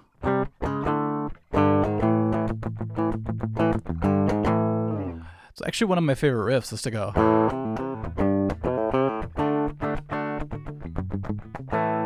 It's a fun one. All right, let's see. All right, let's do one more. See what we come up with here. How about like more of a, I don't want to give it away, but okay, let's see.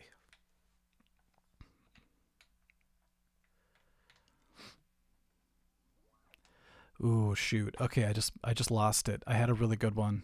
I think I forgot how to play it. Okay, I got it.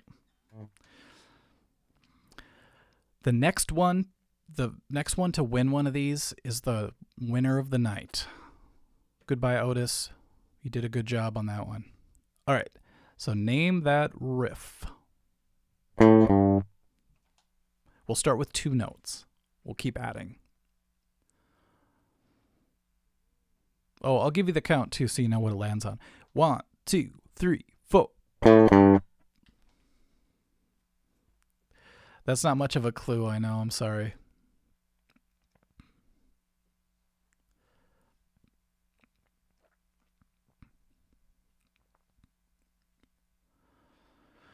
Jerry Davis said for the other one, John Fogerty, Old Man Down the Road. That is such a good song. Everything by CCR, though, I don't know. It's just, or was that his solo stuff? I'm not sure. But very, like, cutting. Like, if you listen to the lyrics and you feel the music, it just hits home. Kind of like Bob Seger tunes. A lot of people claim not to like Bob Seger for some reason, but whenever you're driving, it's what everybody should listen to when they drive. Holy crap. 2 people got it. No. Okay, I got to go back a little bit. That's amazing. James K got it first, according to my comments. Carry On Wayward Son. I should have just done the first note. That wouldn't have been very fair, though. That's all you would have had. Skeletor, you were a close second, according to my comment section. And then Daniel Perkins got it as well. I shouldn't add a squeal to that. I don't know why I just did that.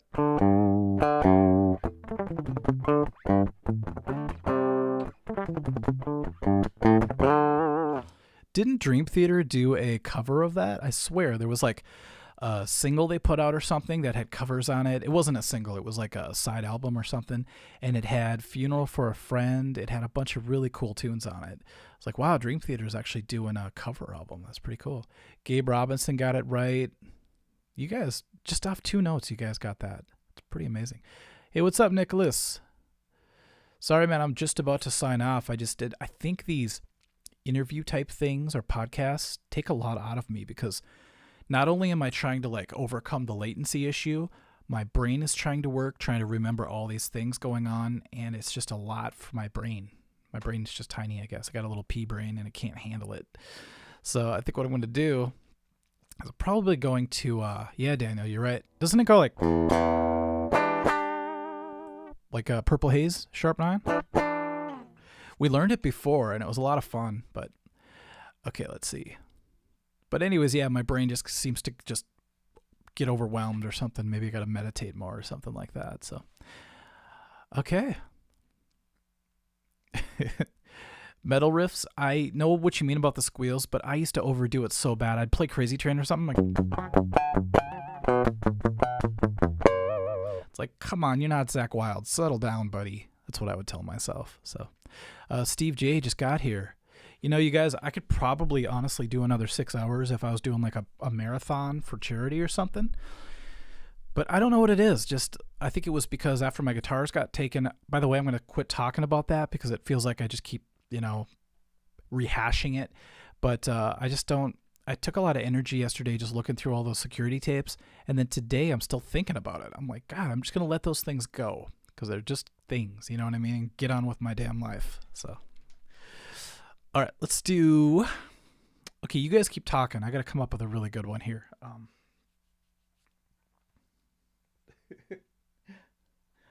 Oh man, I have a kind of a tough one. Let's see here. Okay.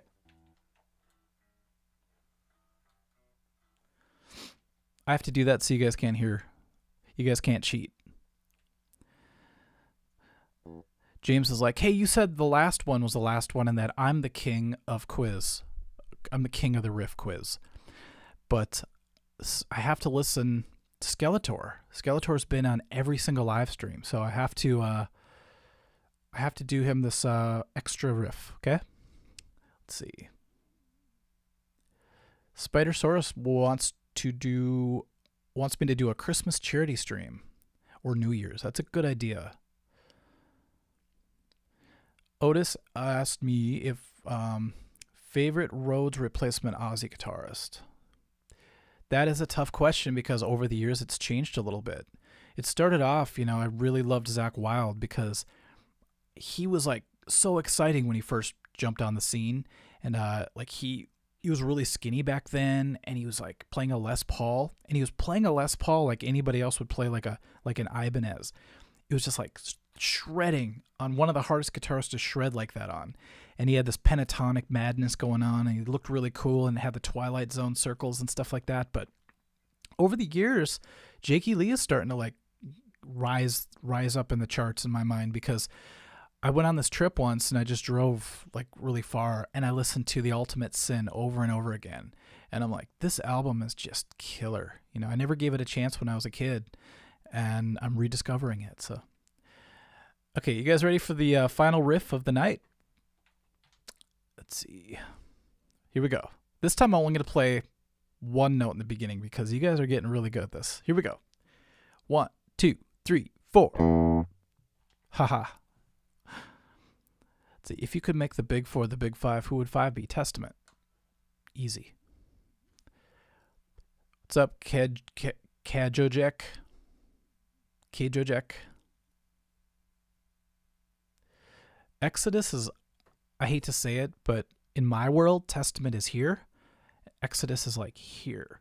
So Testament edged them out a little bit. Although I had a lot of fun playing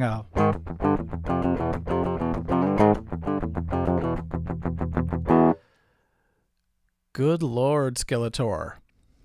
Holy crap. Did you hear me? Were you cheating? Did you hear me like practicing it? He got it. It was Beat It.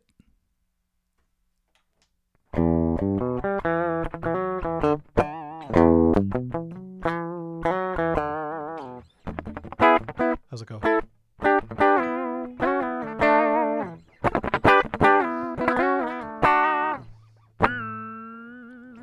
I forgot the solo. I did learn it once, though, for a student, and it was really sweet because he wanted to sing it really bad. He was really young. And I did all the music for it. I learned the solo, and he came to sing it, and he actually couldn't do it up to his standard. I mean, I was like, this sounds pretty good, you know? But he's a real perfectionist at a young age. And then he started crying, and I didn't know what to do. It was kind of this awkward thing. I'm like, hey, buddy, it's okay. So...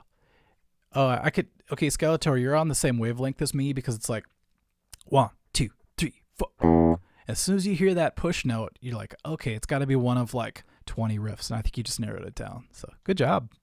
I sound like a dork there. Sorry. Good job. Yeah, I think Steve Lukather does like a whole story about that. It's weird that he did all the riffs for it, and then Eddie Van Halen comes in and just like steals the show with his solo. I think that's one of the times I learned a new trick with tapping. So I have to go back and revisit the Beat It solo. It's a lot of fun to play. I was doing a really weird tap thing the other day. I was reminiscent of Van Halen stuff, but it was this giant stretch. So 12, 15, 19, and just going. It's just a weird sound, isn't it? It's very Dimebag Darrell as well. You know, they get that kind of stuff, but this is an even bigger stretch. Almost sounds like tapping. Look there says, you aren't a real player if you read tab, though. I don't think that's true. That's something that a very well-trained guitar player would say, but I don't know. Like, if he was here right now, I'd probably agree with him. Be like, yes, sir. Yes, whatever you say, sir. But I've seen plenty of great guitar players, like, what do you call the old blues guitar players that never read music, you know, like some of them just picked up a guitar and just felt it. Like, hey, you know, like I wouldn't call them non-guitar players. So, oh, Hannah says Hero of the Day is playing. That's one of those Metallica riffs that I still consider a new riff. Is that weird? But that has that weird intro that gives me like a bad feeling. Because when I was in a very bad place in my life, I'd hear, let's see if I remember it. Isn't it like,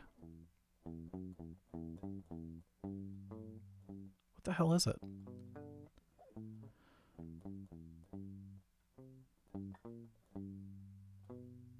I can't remember it now. I used to play it a lot.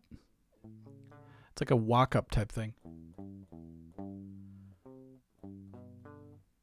I wonder if my brain just like got rid of it.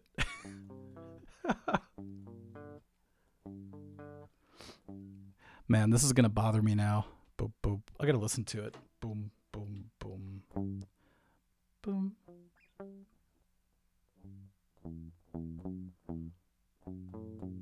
I don't think I'm playing it in the right spot. That's the problem, probably.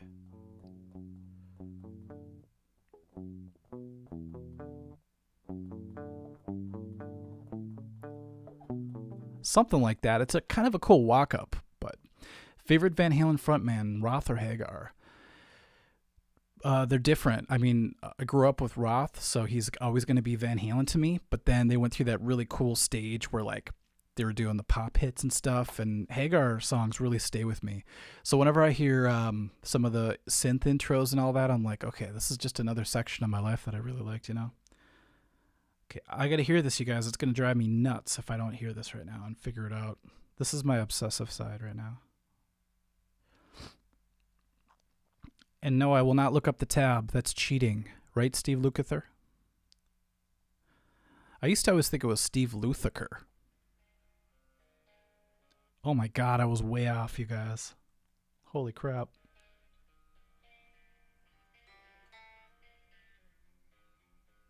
Oh, maybe not as bad as I thought.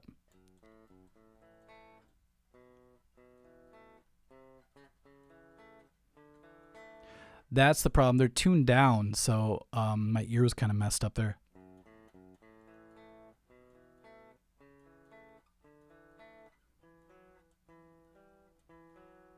What does it go to then? There we go.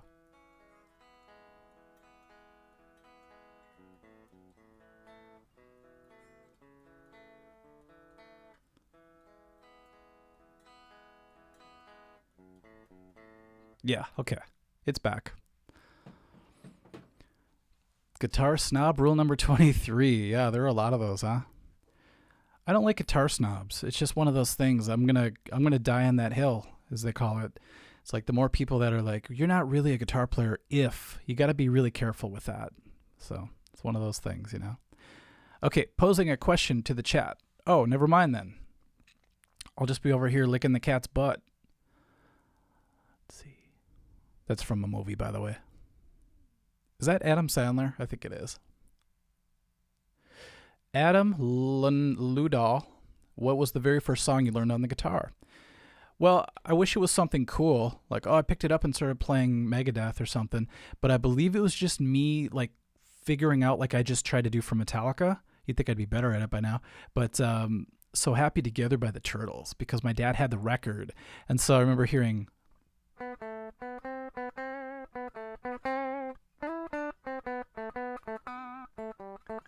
something like that, and I was on one string. I think it helped me learn about the guitar a little bit at an early age, even though it was way out of tune. I didn't really know what I was doing, so. Okay. Favorite Motley Crue album? Well, it's funny, when I grew up, it was one of those things where if you liked Too Fast for Love, or what was it? Theater of Pain was the one that my cousin brought over. And I think that's the one that had the ballad on it, right? I'm always kind of blanking on Motley Crue stuff. Yeah, the ballad with the piano. And we listened to that, and I remember looking at the cover and obsessing over it. And then somebody brought over Shout at the Devil, and it was just so, like, scary. Because when the album starts, I believe there's that, like, guy preaching and this going on. I'll tell you a really sad story really quick. We all got really scared because there was like this satanic panic back in the day, and everybody's like, if you listen to Motley Crue backwards or whatever, there's hidden messages and you're going to go to hell and all this stuff. So we got really scared, and my cousin, my sister, and I, we all got soap, and we were like going around and like drawing crosses on things. We were like so young, we didn't know what we were doing, but we just thought we were all going to go to hell because we were listening to Motley Crue. So I remember I went to like a Hardee's or something, or back then it was probably a Rax, and I just took soap and I drew a cross on the mirror. Isn't that creepy? I mean, what the hell? I grew up watching stuff like The Exorcist, though, so when someone's like, you're going to get possessed or you're going to go to hell, it literally was true for me, you know, in my mind. So I'm like, damn, I better go draw some crosses at Hardee's, you know. I don't know. Human brain is very strange, especially when it's afraid. All right. Yeah, Steve J, Happy Together is a really great song. Especially the chorus. When it kicks in, it's just so like Partridge Family happy. You got to love that. Ooh, Skeletor, that's a tough question, man. I saw them not too long ago, and it was like, there are a lot of Maiden songs I have to go back and refresh myself on. It's kind of weird. Kelly Nicole, Mick Mars is very underrated. I learned the hard way when I tried to play Livewire Live, and I botched it. That's my number one story I think I tell everybody. I'm not tune read for it.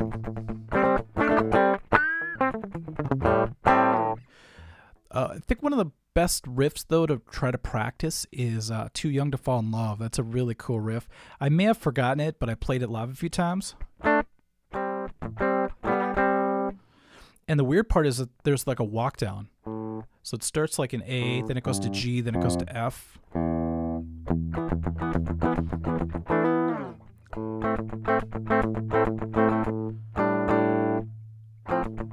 There we go.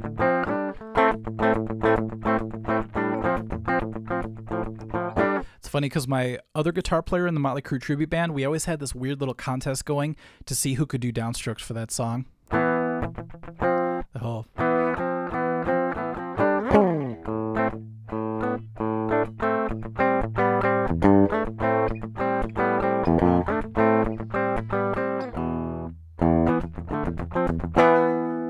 It's coming back, you guys. See, Trump gets a kick out of my stories, and I think he's the only one, because it's like, sometimes as I'm saying them, I'm like, why am I telling this story? It seems like, I don't know, it seems absurd, but maybe that's what's fun. Roberto, Mike was possessed. I was possessed by the lies they told me on TV shows back then. It's always some like lady from the PMRC that's like, Judas Priest is causing kids to kill themselves. It's like, well, have you checked the parents at all? Are they cool? And then you realize that the parents are like being neglectful or something, and the kid only had heavy metal in his life, and he decides to do something crazy, and they blame the music. It's the same old story, you know? I think nowadays they blame video games a lot, when they should probably check their medications too. Like, how many medications is this kid on? You know, when he was young and he was all full of energy, they put him on Ritalin or something, and then that led to some psychotropic stuff, and next thing you know, he gets off of it and he loses his mind, you know? So, okay. Oh, Roberto, he likes my stories. My legal drug stories, I have a few more. Gets to the point, though, where I'm like, did I already tell this like 500 times? It's hard to remember.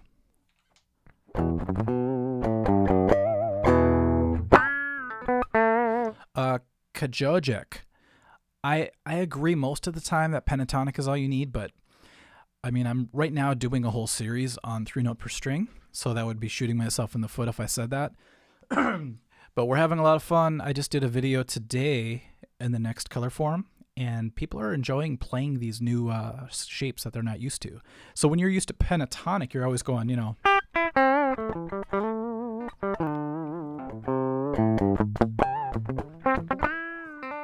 Works for Zach Wilde just fine, you know. But check this out. If suddenly you know a couple of little exits you can take, you could totally make a pentatonic scale sound exotic. You know, all I got to do is add maybe a... I love that. It's one of my favorite moves. And then you start adding maybe some Dorian.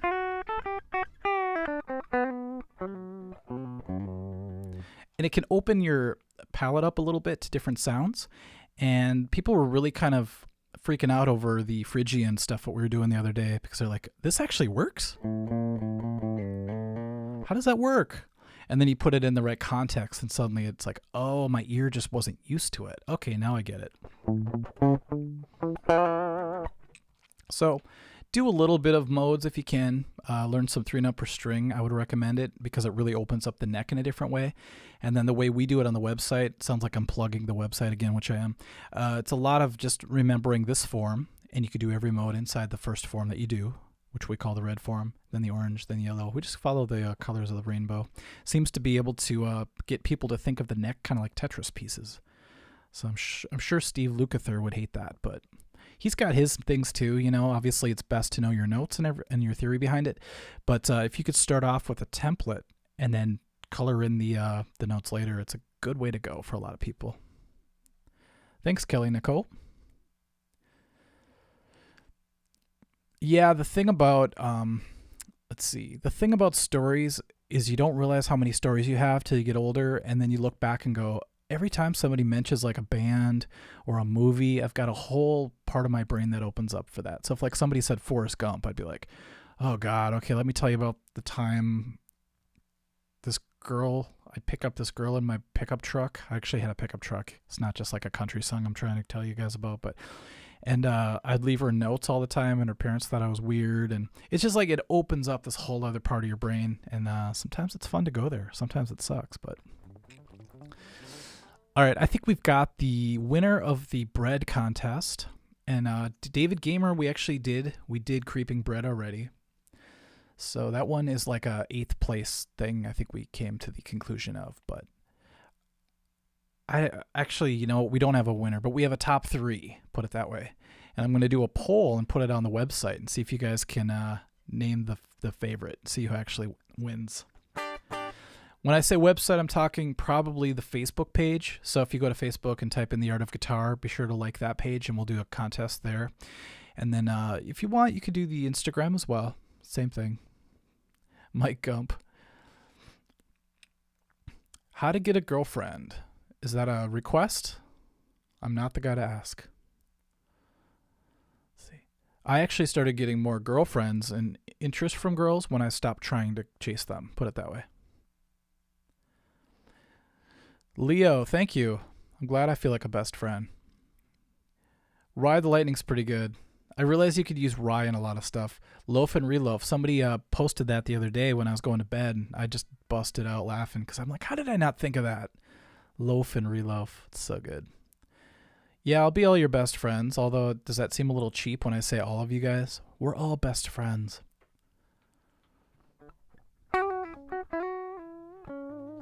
It's funny because somebody would also say, oh, you can't learn guitar on YouTube. I think there's actually an advertisement that starts out like that, which is hilarious because they always put it before my videos for some reason. And it's like, really? Well, I learned by myself for many years reading magazines. So I don't see any difference, It's crazy.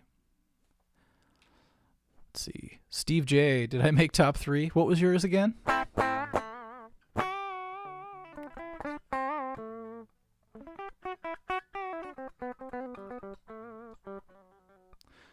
Let's see.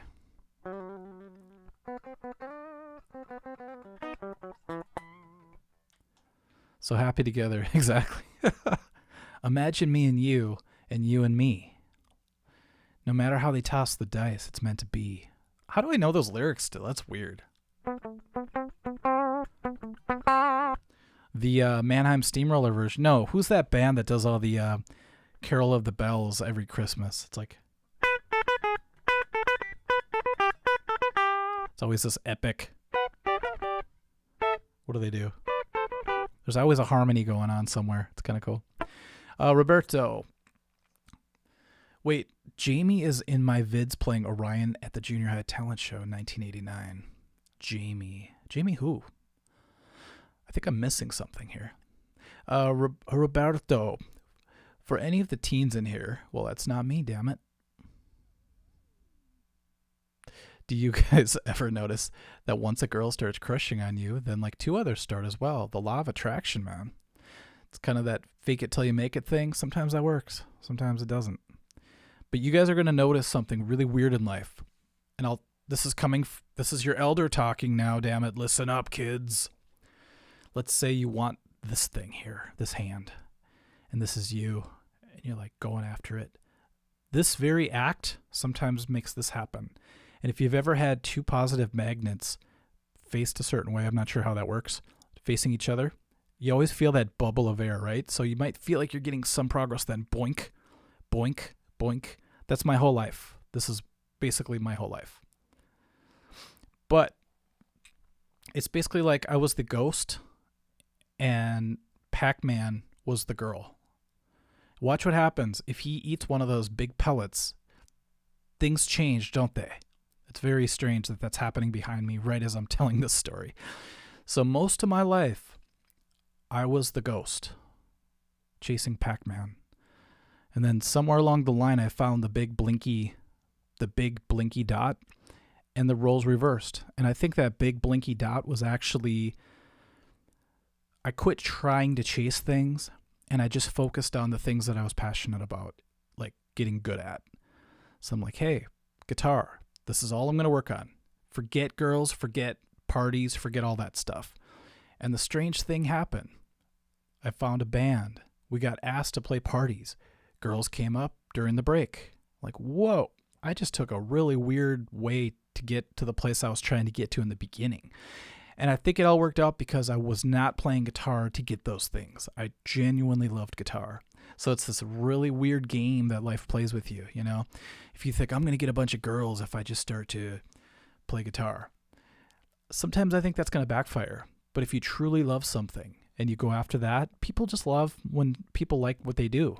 And next thing you know, some girl's at a show you're playing, and she's like, hey, I like that song you played. Next thing you know, you're, I don't know, I was going to say something very, very X-rated, but just use your imagination, okay? It happens. What happens on the road stays on the road, damn it. Let's see. I stopped chasing the dragon. Well, really, I feel like I was chasing my own tail. You know, like when a dog runs in circles chasing its own tail, and you're like, what a stupid dog. You know, that was me for most of my life.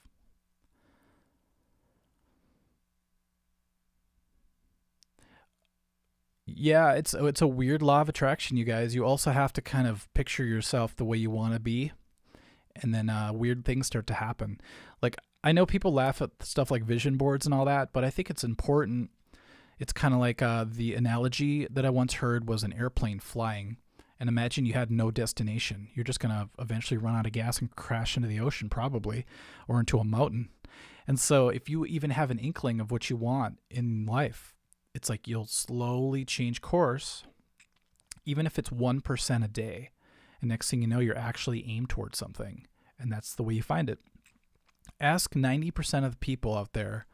That didn't make sense. Ask as many people as you can what their idea of a perfect life is and what they want to do. And a lot of people will just be like, I don't know, man. I just know I don't want to do what I'm doing now. It's like, well, maybe that's not the way to go about it. Like if you're constantly saying, I don't want this, I don't want this, it seems like that's not going to get you anywhere versus I want this. You'd be surprised. I've seen people that you would be like, there's no way this guy's ever going to get his black belt or something like that. Not me, but somebody, you know, I still don't have my black belt in jiu-jitsu, but you're like, there's no way that kid's ever going to do it, you know, and he just believes in it, you know, and everybody else kind of doubts him. Next thing you know, it all comes together because it's the only thing he or she was thinking of the entire time. So you can laugh at books like The Secret, but there's a truth to it somewhere. And I'm kind of living proof of it, honestly. I used to go to bed imagining what I wanted to do when I got older, and it seemed so far-fetched for a while. I'm like, what? Play guitar for a living? It seems like it could never happen, you know? And then I'm like, screw it. I'm just going to imagine it every night and see what happens. So, all right. Spidersaurus says, I like to picture myself in a band playing in front of thousands of people. It probably won't happen, but I will try for the rest of my life. Well, you're being very realistic, and I think that's the problem. Depends how old you are, I think, sometimes, but if you always add a caveat to it, probably won't happen, though. I mean, imagine like you're trying to attract a girl. Girls like confidence, by the way. Learned that the hard way growing up. And you're about to ask her out. If you guys have ever seen the movie Brain Scan, there's a perfect scene that kind of shows this. He goes up to the girl that he really likes. And it's Edward Furlong from Terminator 2. And he goes up to her, and he reminds me so much of me when I was his age. And he goes, Kimberly, will you please go out with me? I mean, please. I was like, dude, don't do that, because that's what I was doing. Remember one time, and of course she says no. But there's one time I was driving in the car with the girl of my dreams at the time. And she was next to me being all cute, like always. And I remember I looked over at her, and it was so pathetic. I was like, Dawn, now you know her name. I think you're hot. Oh my God. Wish I could go back in time and kick my own ass, you know? And she's like, what? Like, well, I just think you're really hot. And I think it just did not start out very well. Next thing I know, she's like, well, oh my God, Mike, I thought we were friends and all that. I was friend zoned big time. And then I got mad because my ego got bruised, and I'm just like, well, fine. I'll just sit and watch you date all these other jerks, blah, blah, blah, blah, blah. And I was being such a weak, wimpy dude, you know? And I'm like, that's not attractive to anybody. I thought like the pity thing would work or something. And so, yeah, that's the last time, like I learned a good lesson that night. And then I went home and I, started doing push-ups, you know. Had to change the course somehow, you know.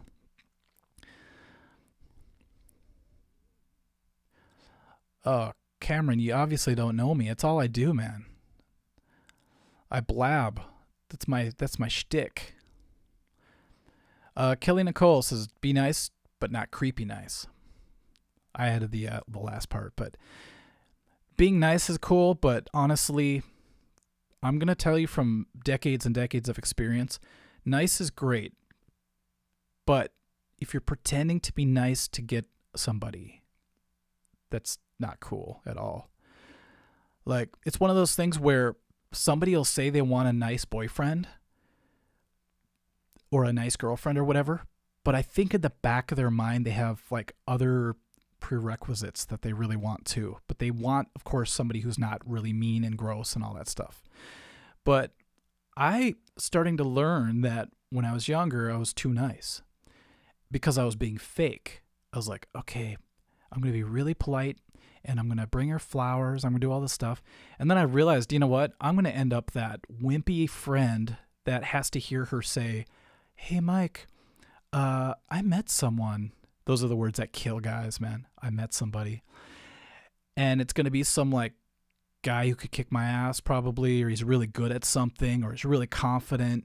You know, there's something to that energy that sometimes people don't admit that that's attractive, but I believe it's way more attractive than someone being Mr. Nice Guy, you know.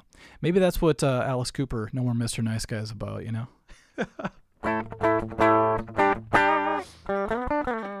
It's weird. I've been playing that riff like every day now for some reason. That's more of the Megadeth version, but yeah. Cameron, just watched my Nirvana video. Sweet, man. Which one? David Gamer. Almost every girl I've met has moved away. Because of you? That would be sad. I know that's not what you meant, but yeah, I never try to say every girl, but you know, everybody's different, obviously. But here's what I've definitely seen a pattern where almost every girl that I knew that was a friend of mine would say the same thing. They'd be like, why can't I just find a nice guy? And then they kept dating jerks, you know? It's just so strange. And then I had the same problem on my end. You know, I thought I wanted one thing, and then for a while I didn't. Like, I really wanted just someone who was crazy for a while, and I paid the price, man. I felt the fire. So, D-Master23, I met a black belt in jiu-jitsu. That's awesome, man, because that's pretty rare, actually. A lot less rare today than it was back when I started. But, yeah, being a black belt in jiu-jitsu is not easy. It takes people an average of like 12 to 15 years sometimes. Don't be a simp. Another thing that really changed the course of my life was when I started to actually go deeper with things such as movies and books and music, and I wasn't just like on the surface all the time, because people really get off on small talk at first because it makes people feel comfortable. But after like a conversation, let's say you're having dinner with somebody and you're just like, so did you see the new video that they released today? Hey, how about the weather? Oh, those Vikings. You know, over time you start to go, does this person even have a personality, you know? And then, of course, a sense of humor is a good thing to have. So that's very helpful. And I grew up on, my dad, you know, used to watch The Honeymooners and I Love Lucy. And then I really loved Cheers, and really dating myself here. And then Frasier. And I always like comedy. So at the very least, I can always make fun of a situation. And I think that's helped me a lot. So, can you play AC/DC? Thanks for the advice. I don't really have the tone for it right now. Check it out.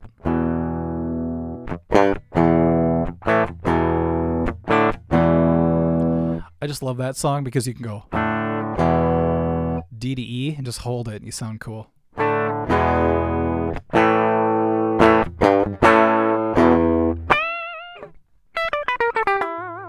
I don't know the riffs or the licks. I'm just making them up. Should I step out and come back later? No. For sure not. Let's see. Yeah, Stephen Baudet. Confidence without being cocky goes a long way, for sure. Because a lot of people who act cocky or very macho-like, they're usually just fake. You know, it's like they're faking it. And you see it. Like, you see some guys start jiu-jitsu and they're trying to act all badass, and the first time they get their ass kicked by like a little kid, they're like, this isn't for me, and they leave because that whole macho thing really wasn't strong enough to keep them, you know, really facing their ego. So it's like the real confident people, they don't have to go out of their way to show it. That's a good point. Let's see. Don't try to understand women. They can't even understand themselves.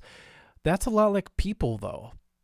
I mean, I'm not trying to be like a male feminist or anything, you know? But what I'm saying is that I know a lot of guys that don't know themselves either. And they're like, I want to be that guy with all the money, and I want to be strong, and I want to have 2 girls, 1 in each arm, and I have all this stuff. And they think they want something, so they chase it their whole lives. And when they realize that a lot of that stuff was just a big illusion, and maybe they should have just got good at guitar or done something they really loved, they kind of regret not putting their energies towards that earlier. So a lot of people, I mean, we're all in a crazy house, like I keep saying. People say one thing and they don't really mean it. They just think it's the right thing to say. So I bet you if people were really being themselves, like truly themselves, they would horrify themselves.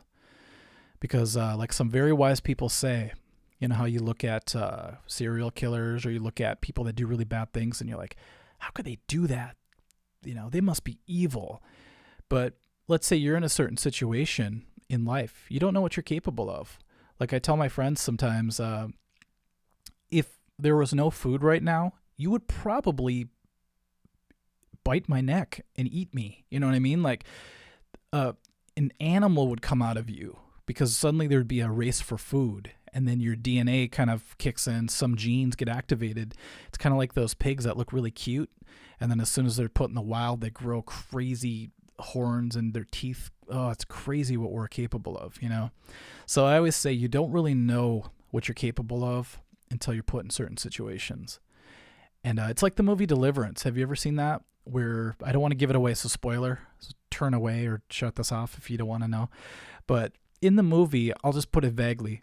The strong man falters when it really counts. And the weak man steps up. And I'm like, that is the true warrior. It's the person who is strong on the inside all the way through.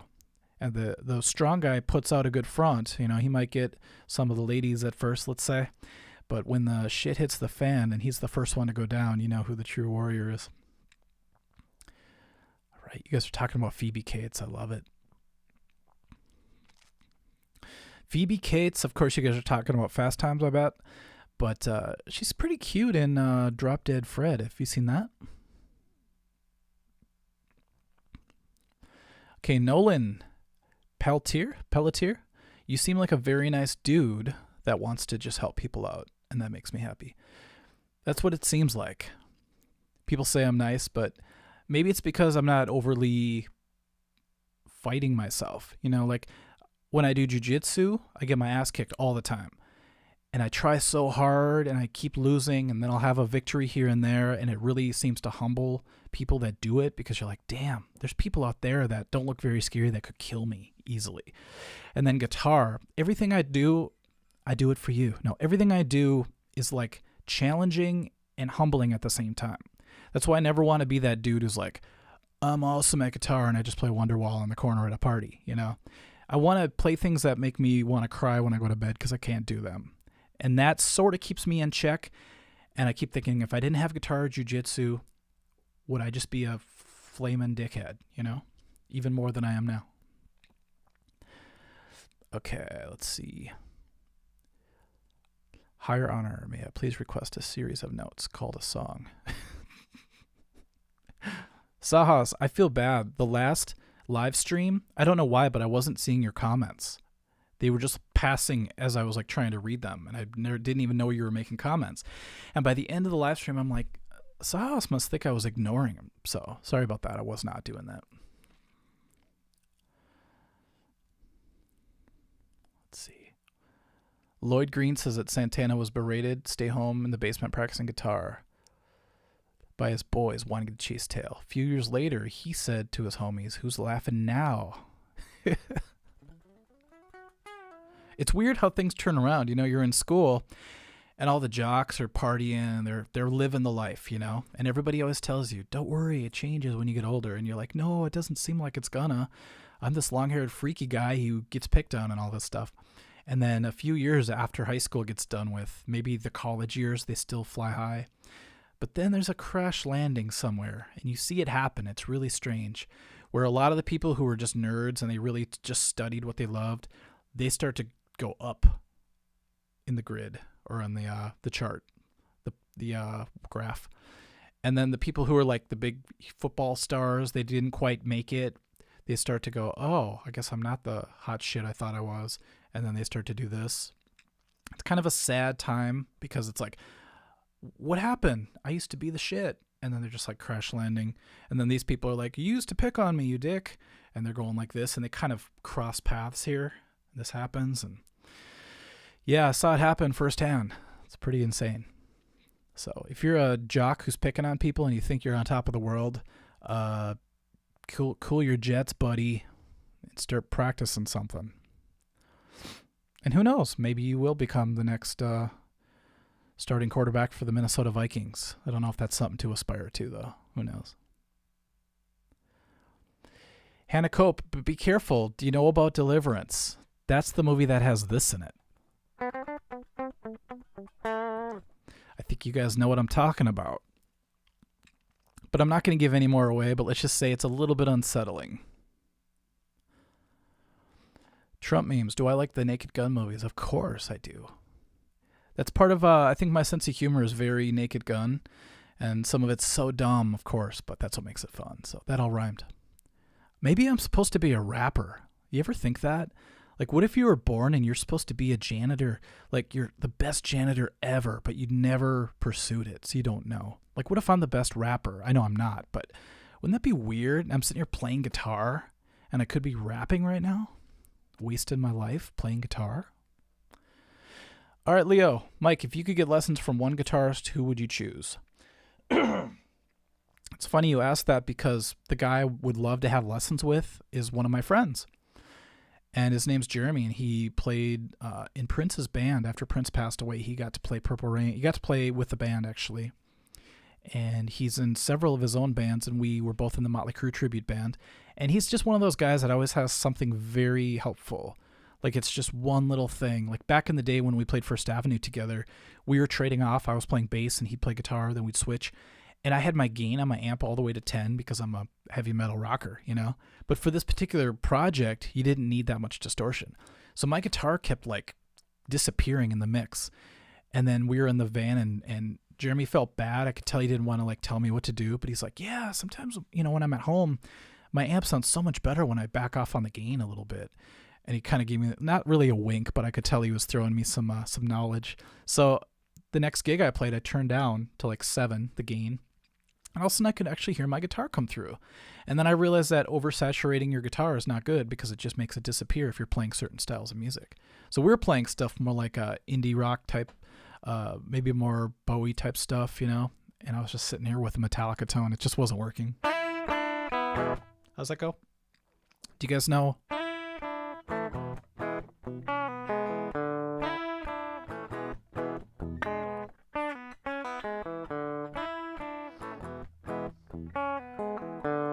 See, it's just too much distortion for like a Bowie song. It's already better if I turn down. I think it actually goes like this, though. It's just that. I do the Stevie Ray Vaughan slide. Just too much of a SRV fan, I guess. But isn't that weird? I could just call my friend. I'm actually going to do maybe like a interview with him on this channel sometime and see what he has to say. Leo, who would you take a guitar lesson from? I mean, besides me. Just kidding. Nicholas Newington. How long did it take to grow out your hair in Sanctus?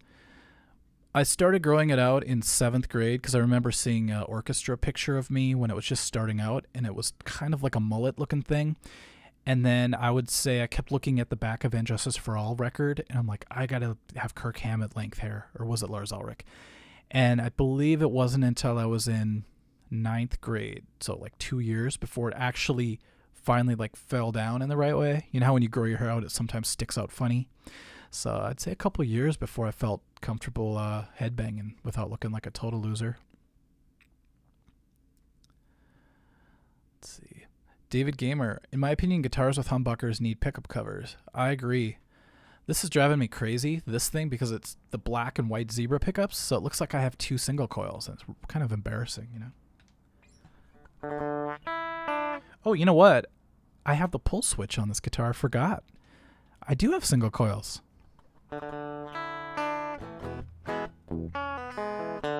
You know what single coils bring with it? Buzz. Hear that?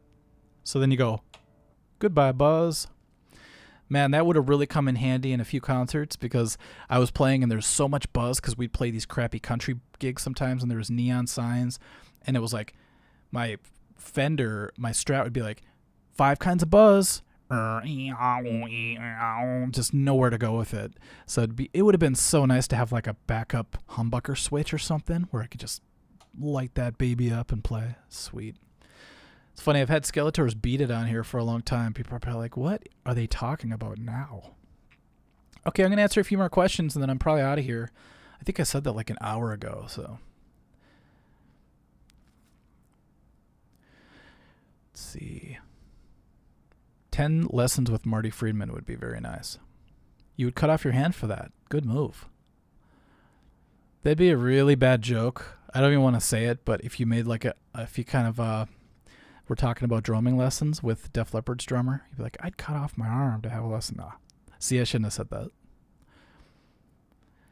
Mike is the best live streamer on YouTube. Whatever, Gabe. I'm still learning. Like, my friends are all like, what are you doing? Like, I was talking to Bruce Kulick the other day, actually today, and he's even like, what are you doing, man? It's like, well, it's just one of those things that felt natural. You know, whenever I put out a video, I get a lot of negative comments, but I get a ton of great comments, don't get me wrong. And I don't feel connected. I've said this before. When I do this, I feel very connected to you guys. So thank you, Gabe. I didn't mean to shun your comment. I just think it's funny because I've only been doing like 7 of them so far, but I love it.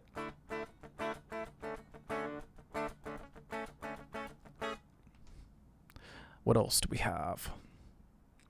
I'm very delayed, Roberto. I'm going to skip ahead. Sorry, you guys. Good night, Spidersaurus. Wherever you are. Oh, higher honor. Do you know about... Are you just... Sahas, are you being facetious? Is that the word? Do you know about the brown smelly excretion called poop? It smells like Teen Spirit. I used to have Teen Spirit deodorant. My sister did, and I stole it from her because I'm like, I'm starting to get a little smelly. And little did I know it was going to be a huge hit song a few years later. Steve Vai is great. I'm actually going to learn a few Steve Vai tunes because I know how to play For the Love of God and a few other tunes, but it's like, I got to practice up to get back to where I need to be for that, you know? I mean, just all the artificial harmonics you're supposed to hit for that are very tricky, you know, just...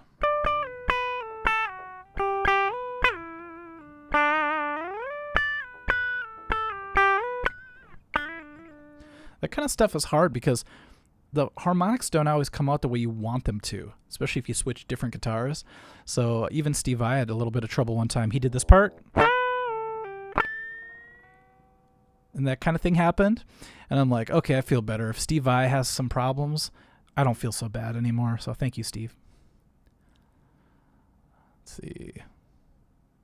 Nicholas, when I joined an hour ago, you said you were going to stop streaming then. Well, think how Cory feels. I'm like, all right, Cory, get out of here. See ya. Bye. Because I was tired. And then he's probably going to sign on and go, that asshole is still live streaming. And he kicked my ass off of here. Let's see. Take us out with some Xanadu. Love it. Xanadu. I'm actually in the middle of working on some songs that I should know. But some songs I'm embarrassed to say I don't know how to play. You guys still on the bread kick? My God. We got to move on to a different item. A different, what would you call that? Maybe a food item. Maybe we can go with something different next time. Like a drink. A refreshing beverage, perhaps. Oh, 69 viewers. It's a slow night. I'm going to blame Cory. I always blame the bass player. Okay, you guys ready for a tough riff challenge? I don't even think I remember the name of this one.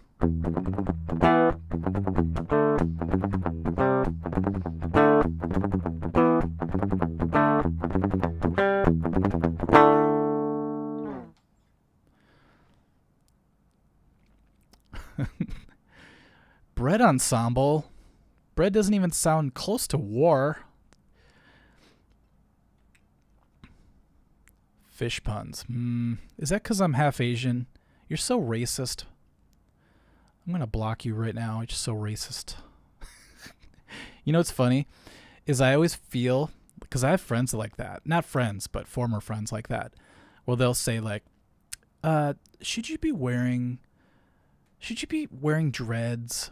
Isn't that cultural appropriation? And I'm like, shah, quit it. Okay, we can't be friends anymore. Not that I was wearing dreads, but somebody else would be. And I'm like, you know what? I'm half Asian. I could easily pull that card anytime I wanted to and just be a jerk about it, but I don't. Because even like my old friends, they'd be like, so what's it like using chopsticks all the time? You know? And we'd laugh and we'd laugh about things. I'm just from a different generation. But if I wanted to, I could totally go around and be a terror to people. I'd be like, what? Is it because, like, the other day, no, this is the other month because it was when they loosened up the quarantine a little bit.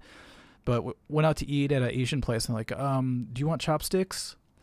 And I could easily said, why? Because I'm half Asian? What? I'm supposed to just automatically use... See, I could just be a dick if I wanted to. But it's the weakest thing you can do. To use something that you had no control over against people like a weapon. That to me is evil. That's just like, ugh, it's gross. And then of course, you know, there'd be people there that would like stand up for what I was trying to like pretend to be. And I'd be like, shut up. I was just kidding.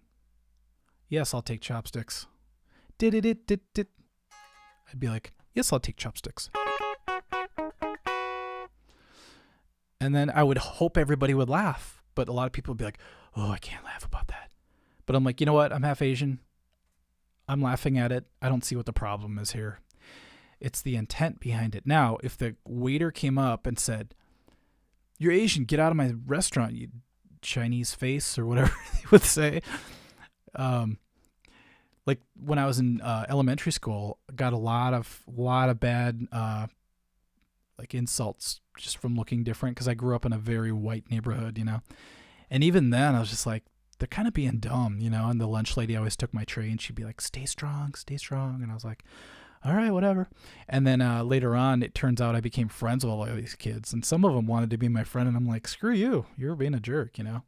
But it's funny when my whole life it's been about that. Like at first there's like an adversity and then I become friends with them or something happens and then everything's backwards after that in a good way. So, but yeah, I hate it when people use something that they had no control over to scare other people into silence or to freak them out. I hate that. All right, who said no remorse? Let me guess, Skeletor said it. Let me find the winner. Who's the winner in the game of life here? Ooh. It's the name that Cory had trouble with. Svizausigamajicamu. See, you could totally flame me for trying to pronounce that like that. You'd be like, what? Because I'm from this place. I don't know where you're from, but hopefully you're not like that. No remorse is right, you guys. So we'll chalk one up. Skeletor. Yeah, it is kind of a deeper cut, isn't it? Just like this riff is in the middle of the song. It's kind of weird. But if I would have done this.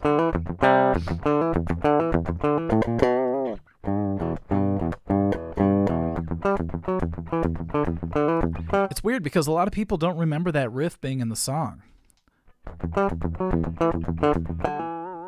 Then it goes, dee dee dee dee dee dee.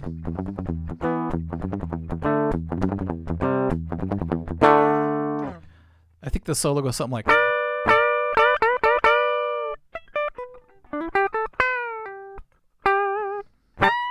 No, it goes nothing like that. It's like my memory is not that good. Because my band used to play it all the time, and I used to get all the Kill 'Em All solos mixed up. I'm like, is this the one that goes?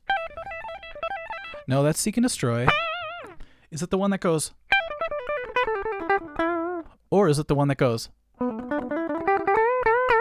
It's like there's so many, like only so many licks that Hammett used, and he would just like recycle them in the coolest ways, you know? And then he has a really good way of going like, it's really great at that slide up in the pentatonic world. I love it. So, wow, we got some more viewers when I started talking about me being racist to people. I guess you would call that, what would you call that? Race baiting people because I'm half Asian? I don't know. Just so you guys know, I'm not like that for real.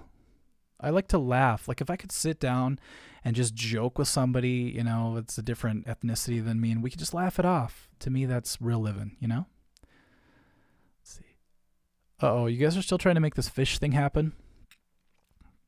I feel like the girl from Mean Girls. Like, quit trying to make fish happen. It's just not going to happen. Barracuda, that's kind of funny, actually. I think there's 2 R's. No, maybe not. Barracuda. What's up, 14-year-old guitarist? I wonder how much of Barracuda I remember being in the Heart Tribute Band. The weird part's the actual verse part.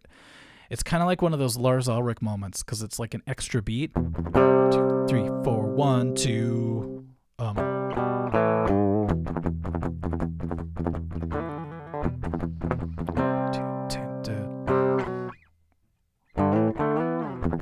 That is not easy. Check that out.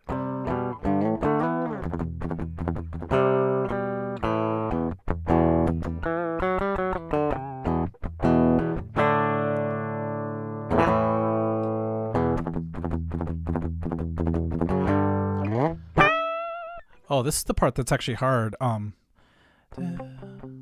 my God, I forgot it. That's weird. Had another nightmare that I was on stage and I completely forgot all the songs, but I had to play it. Of course, I had only 2 strings on the guitar. That's a bad nightmare. Anyways, this is my favorite part when it goes. It changes beats.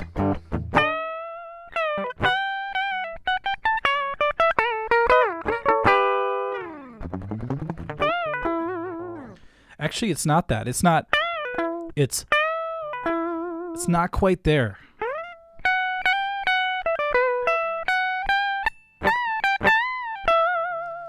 And then this part's weird. It goes.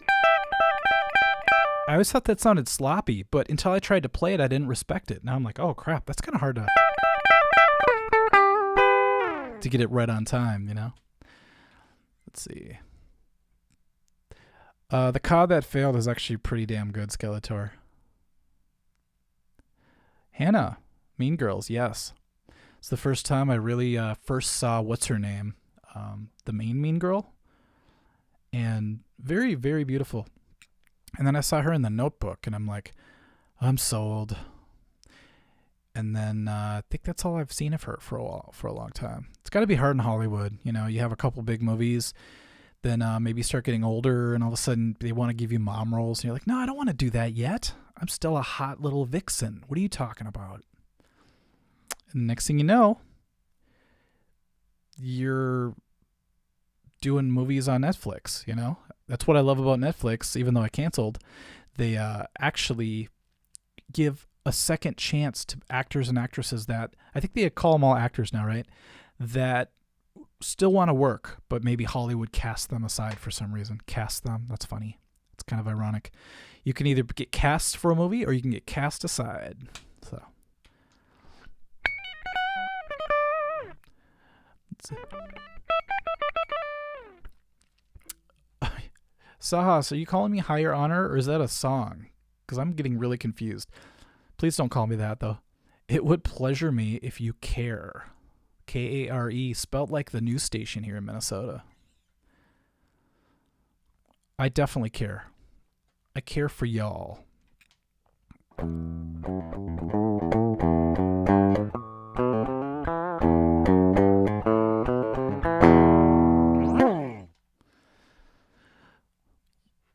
Let's see. Do you think you'll take phone calls on your streams in the future? Yeah, how do I do that? I would love to do that. If I could find the button with, you know, if I could go to your icon, like your name, and somehow click a little phone, that would be killer. I just don't want people calling in, like everybody calling in at once, because I wouldn't know how to deal with that. But I think that'd be a lot of fun. I need to learn Dyer's Eve. Well, here's my best advice. I don't know if you're asking me, but I did a deep dive into that song. And don't try to go like this. That's what I thought it was. If you really listen to it, James is picking so hard that when he does an upstroke, the note actually goes a little bit sharp. So it sounds like it's going... It's only in the beginning that happens. Or whatever it is, you know. So if you really listen to it, it's really just...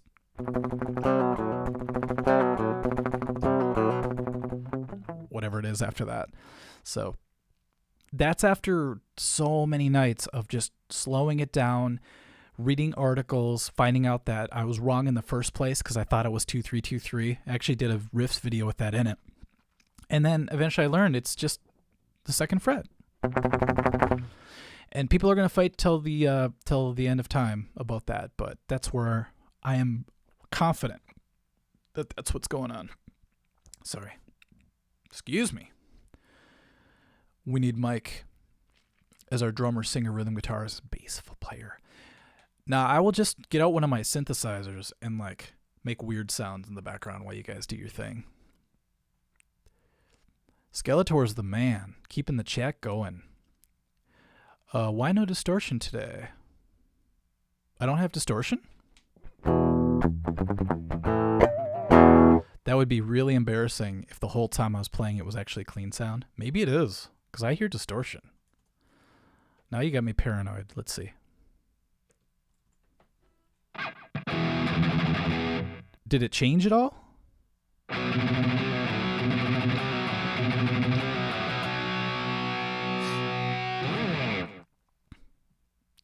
I was?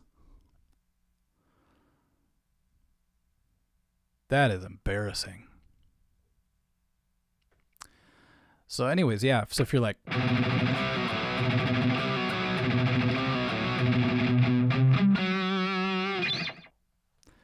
Man, you guys are messing with me, aren't you?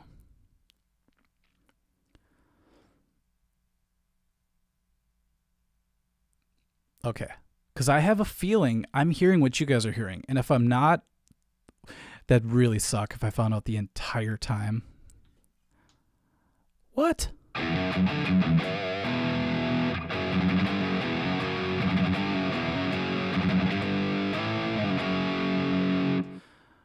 Well, crap. But now you can hear distortion, right?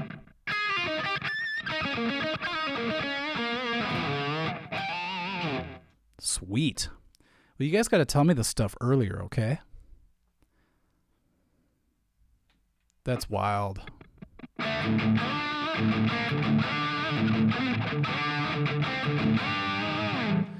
You guys are probably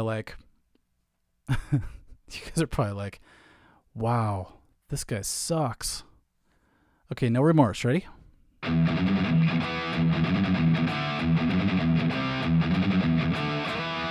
Better? Wow. Well, you guys know what this means, don't you? I'm going to have to burn this live stream. Wait, Daniel says he's still hearing clean sound. What is going on? You guys are all messing with me, aren't you?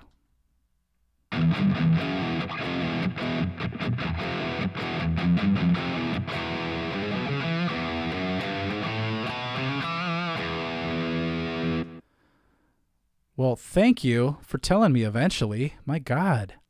That's like when you're on a date and then like at the very end, you look in the mirror and you have like spinach in your face hole.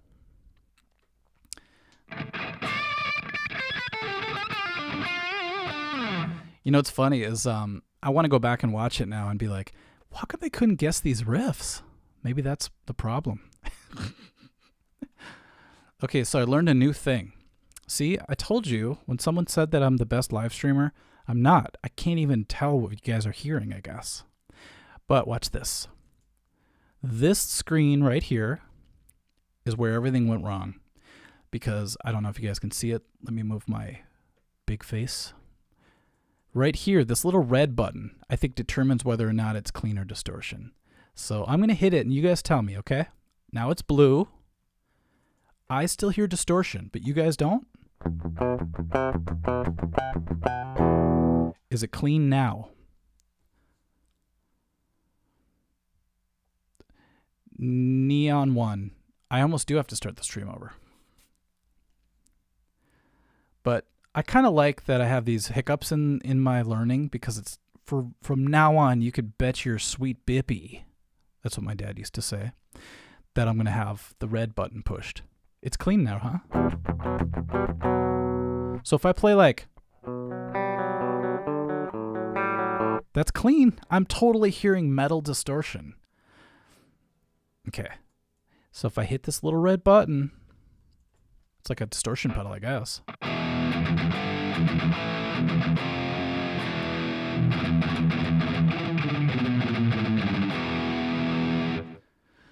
Oh, I'm so glad I didn't try to do like a really hard solo. That would have sounded so funny. Like I start kicking the Master Puppets. Okay, now it's distorted, right? Okay. Yeah, metal riffs, I screw up all the time. That's my whole life. I trip forward. All right. Yeah, people always ask what kind of pickups these are. I have no idea. They came with the guitar. I'm totally not like a guitar gear person, which I don't know. Holy crap, we've been going for 3 hours? It took 3 hours for someone to finally say, Mike, what the hell, dude? I'm not blaming you guys. You guys are just too nice. Remember what I said about nice guys and nice girls? You could be a little crude, say, Mike, what the heck is going on? You're playing Holy Wars with clean sound?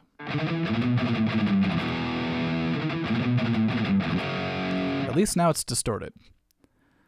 It reminds me of that one guy's video. It's like, what happens if these metal songs have clean sound, and it just wasn't happening, you know?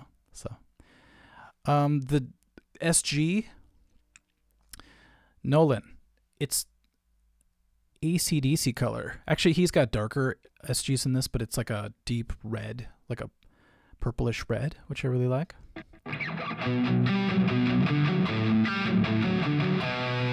14-year-old guitarist, you're my hero you're my hero of the day. At least when I played Hero of the Day, it was clean sound, because I kept saying it's weird playing these clean songs with metal tone. So, how's it go? You're my hero of the day. I'll have to make a short video, and every live stream I'll have a hero of the day, and it'll be some really cheesy version of Metallica, like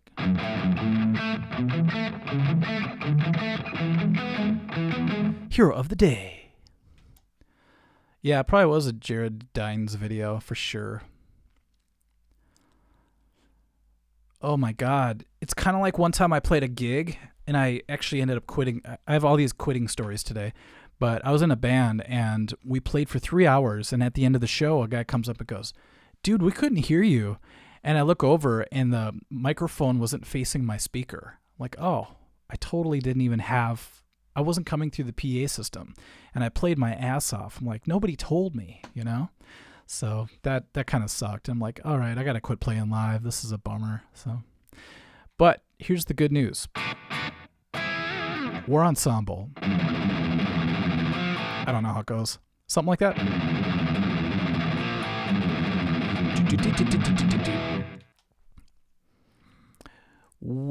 Okay, one more question, then I got to go, you guys. I can't believe we did 3 hours today.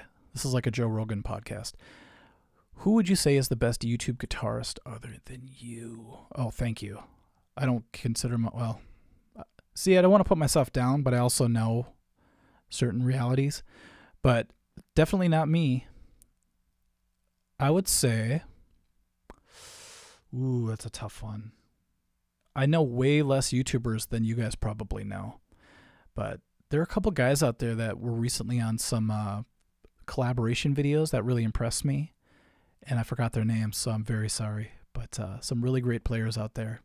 And some guys out there that aren't that flashy. They just play what works. And those are my favorite players. Like if somebody's going to be doing sweep arpeggios and being crazy, that's cool, as long as it's musical. But a lot of people are just kind of stuck in that oh, this sounds cool, it must be good.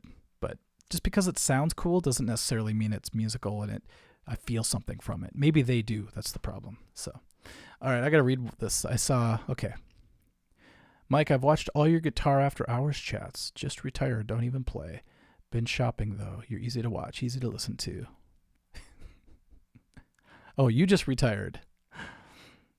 Lloyd Green, I literally thought you said just retire. Don't even play. That's funny. Is that Doc Holliday? Just retire, man. Don't even play. And I was like, ugh, thank you. But that's awesome, Lloyd. Yeah, Guitar After Hours. I like that.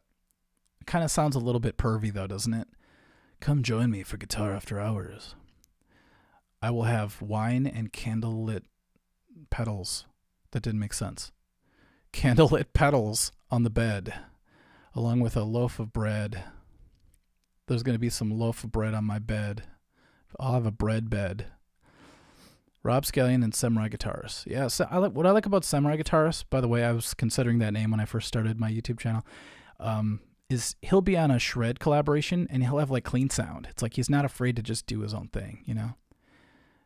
Actually, that's what I did here today. I meant to do that. I meant to have no distortion to prove something, right? So embarrassed.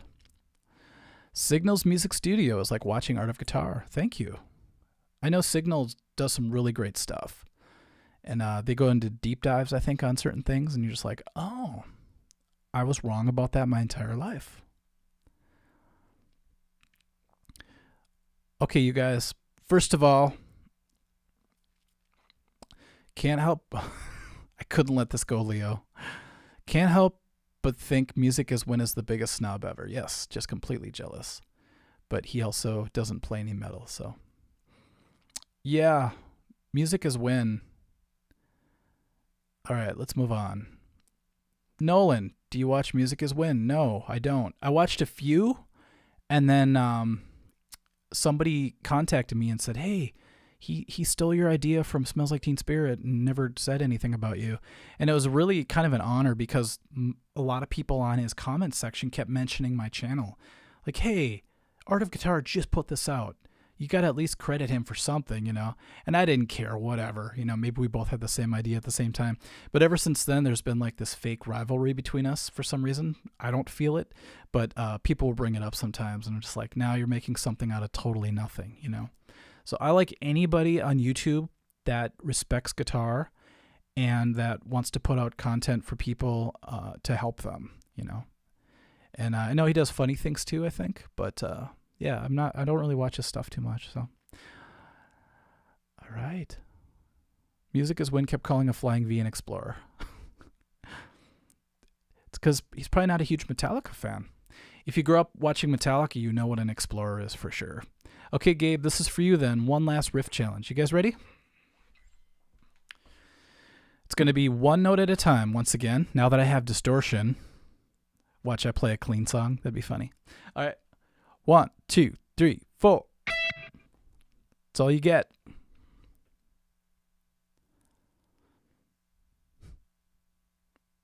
"14-year-old guitarist. I record my guitar many different ways.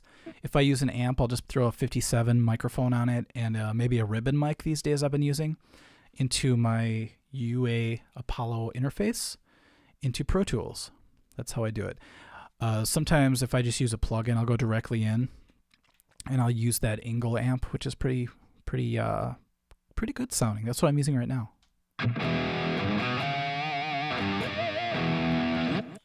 You're hearing my guitar through the console, which now I learned that you guys hear another part of it that I'm not hearing. So I'm really embarrassed. What if I have distortion on my voice right now and I don't even know it? No, I'll listen to this later and know for sure. Ooh, did somebody get it already off one note? Oh no, people are bashing Music Is Win. Don't do that. I mean, do it after the live stream. I don't want people like, yeah, all they did was they bashed your channel, dude, because I'm not.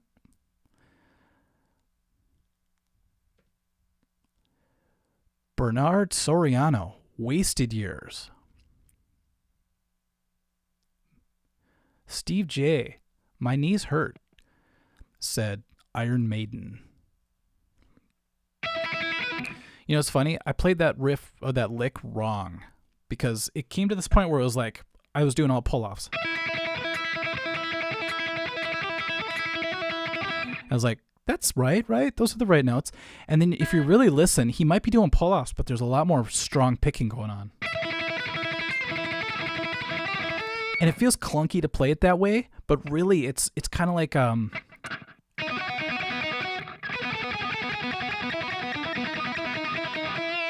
messed up there, but you get the idea. I used to pull off all the time. Then when I started adding picking,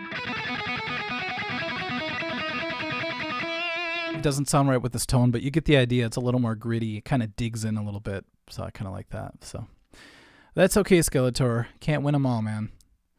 Let's see. Yeah, Nolan, like who you like, man. That's awesome. I just love that people still love guitar, and they go to these different channels and get different things from everybody. I know I sound like I'm trying to be political here, like I'm not trying to bash anybody, but somebody asked me that one time. They're like, do you get mad when somebody does like the same idea you do and they get a lot more views? I'm like, no, because it's just exciting that people still love guitar to the point where they'll go to all these channels and they'll find what they want. So if somebody gets 10 million views on something, or they have 10 million subscribers, it's just like, wow, 10 million people actually wanted to watch a guitar player talk or teach or whatever, and it's very inspiring. I like that. The old me would have been like, yeah, screw him, he sucks. Why? How come I'm not blah, blah, blah? And that's when I was doing that thing that I was chasing it, and it kept getting away from me. So let that be a lesson to us all. Sometimes when you chase something with the wrong intentions, it just keeps slipping out of your hands, like those, I don't want to do this, like those balloons. You ever hold those balloons with jelly in it or whatever, and they just keep slipping out of your hand? That's what can happen if you're chasing things for the wrong reasons. So I don't know why I had to end it with some Mr. Rogers bullshit, but Mr. Rogers is legit, but when I say it, it's BS. Put it that way. All right, you guys, thanks for watching, and I'll make sure to have distortion on next time. Now I'm going to go back and watch this and laugh at myself. All right, guys, take care.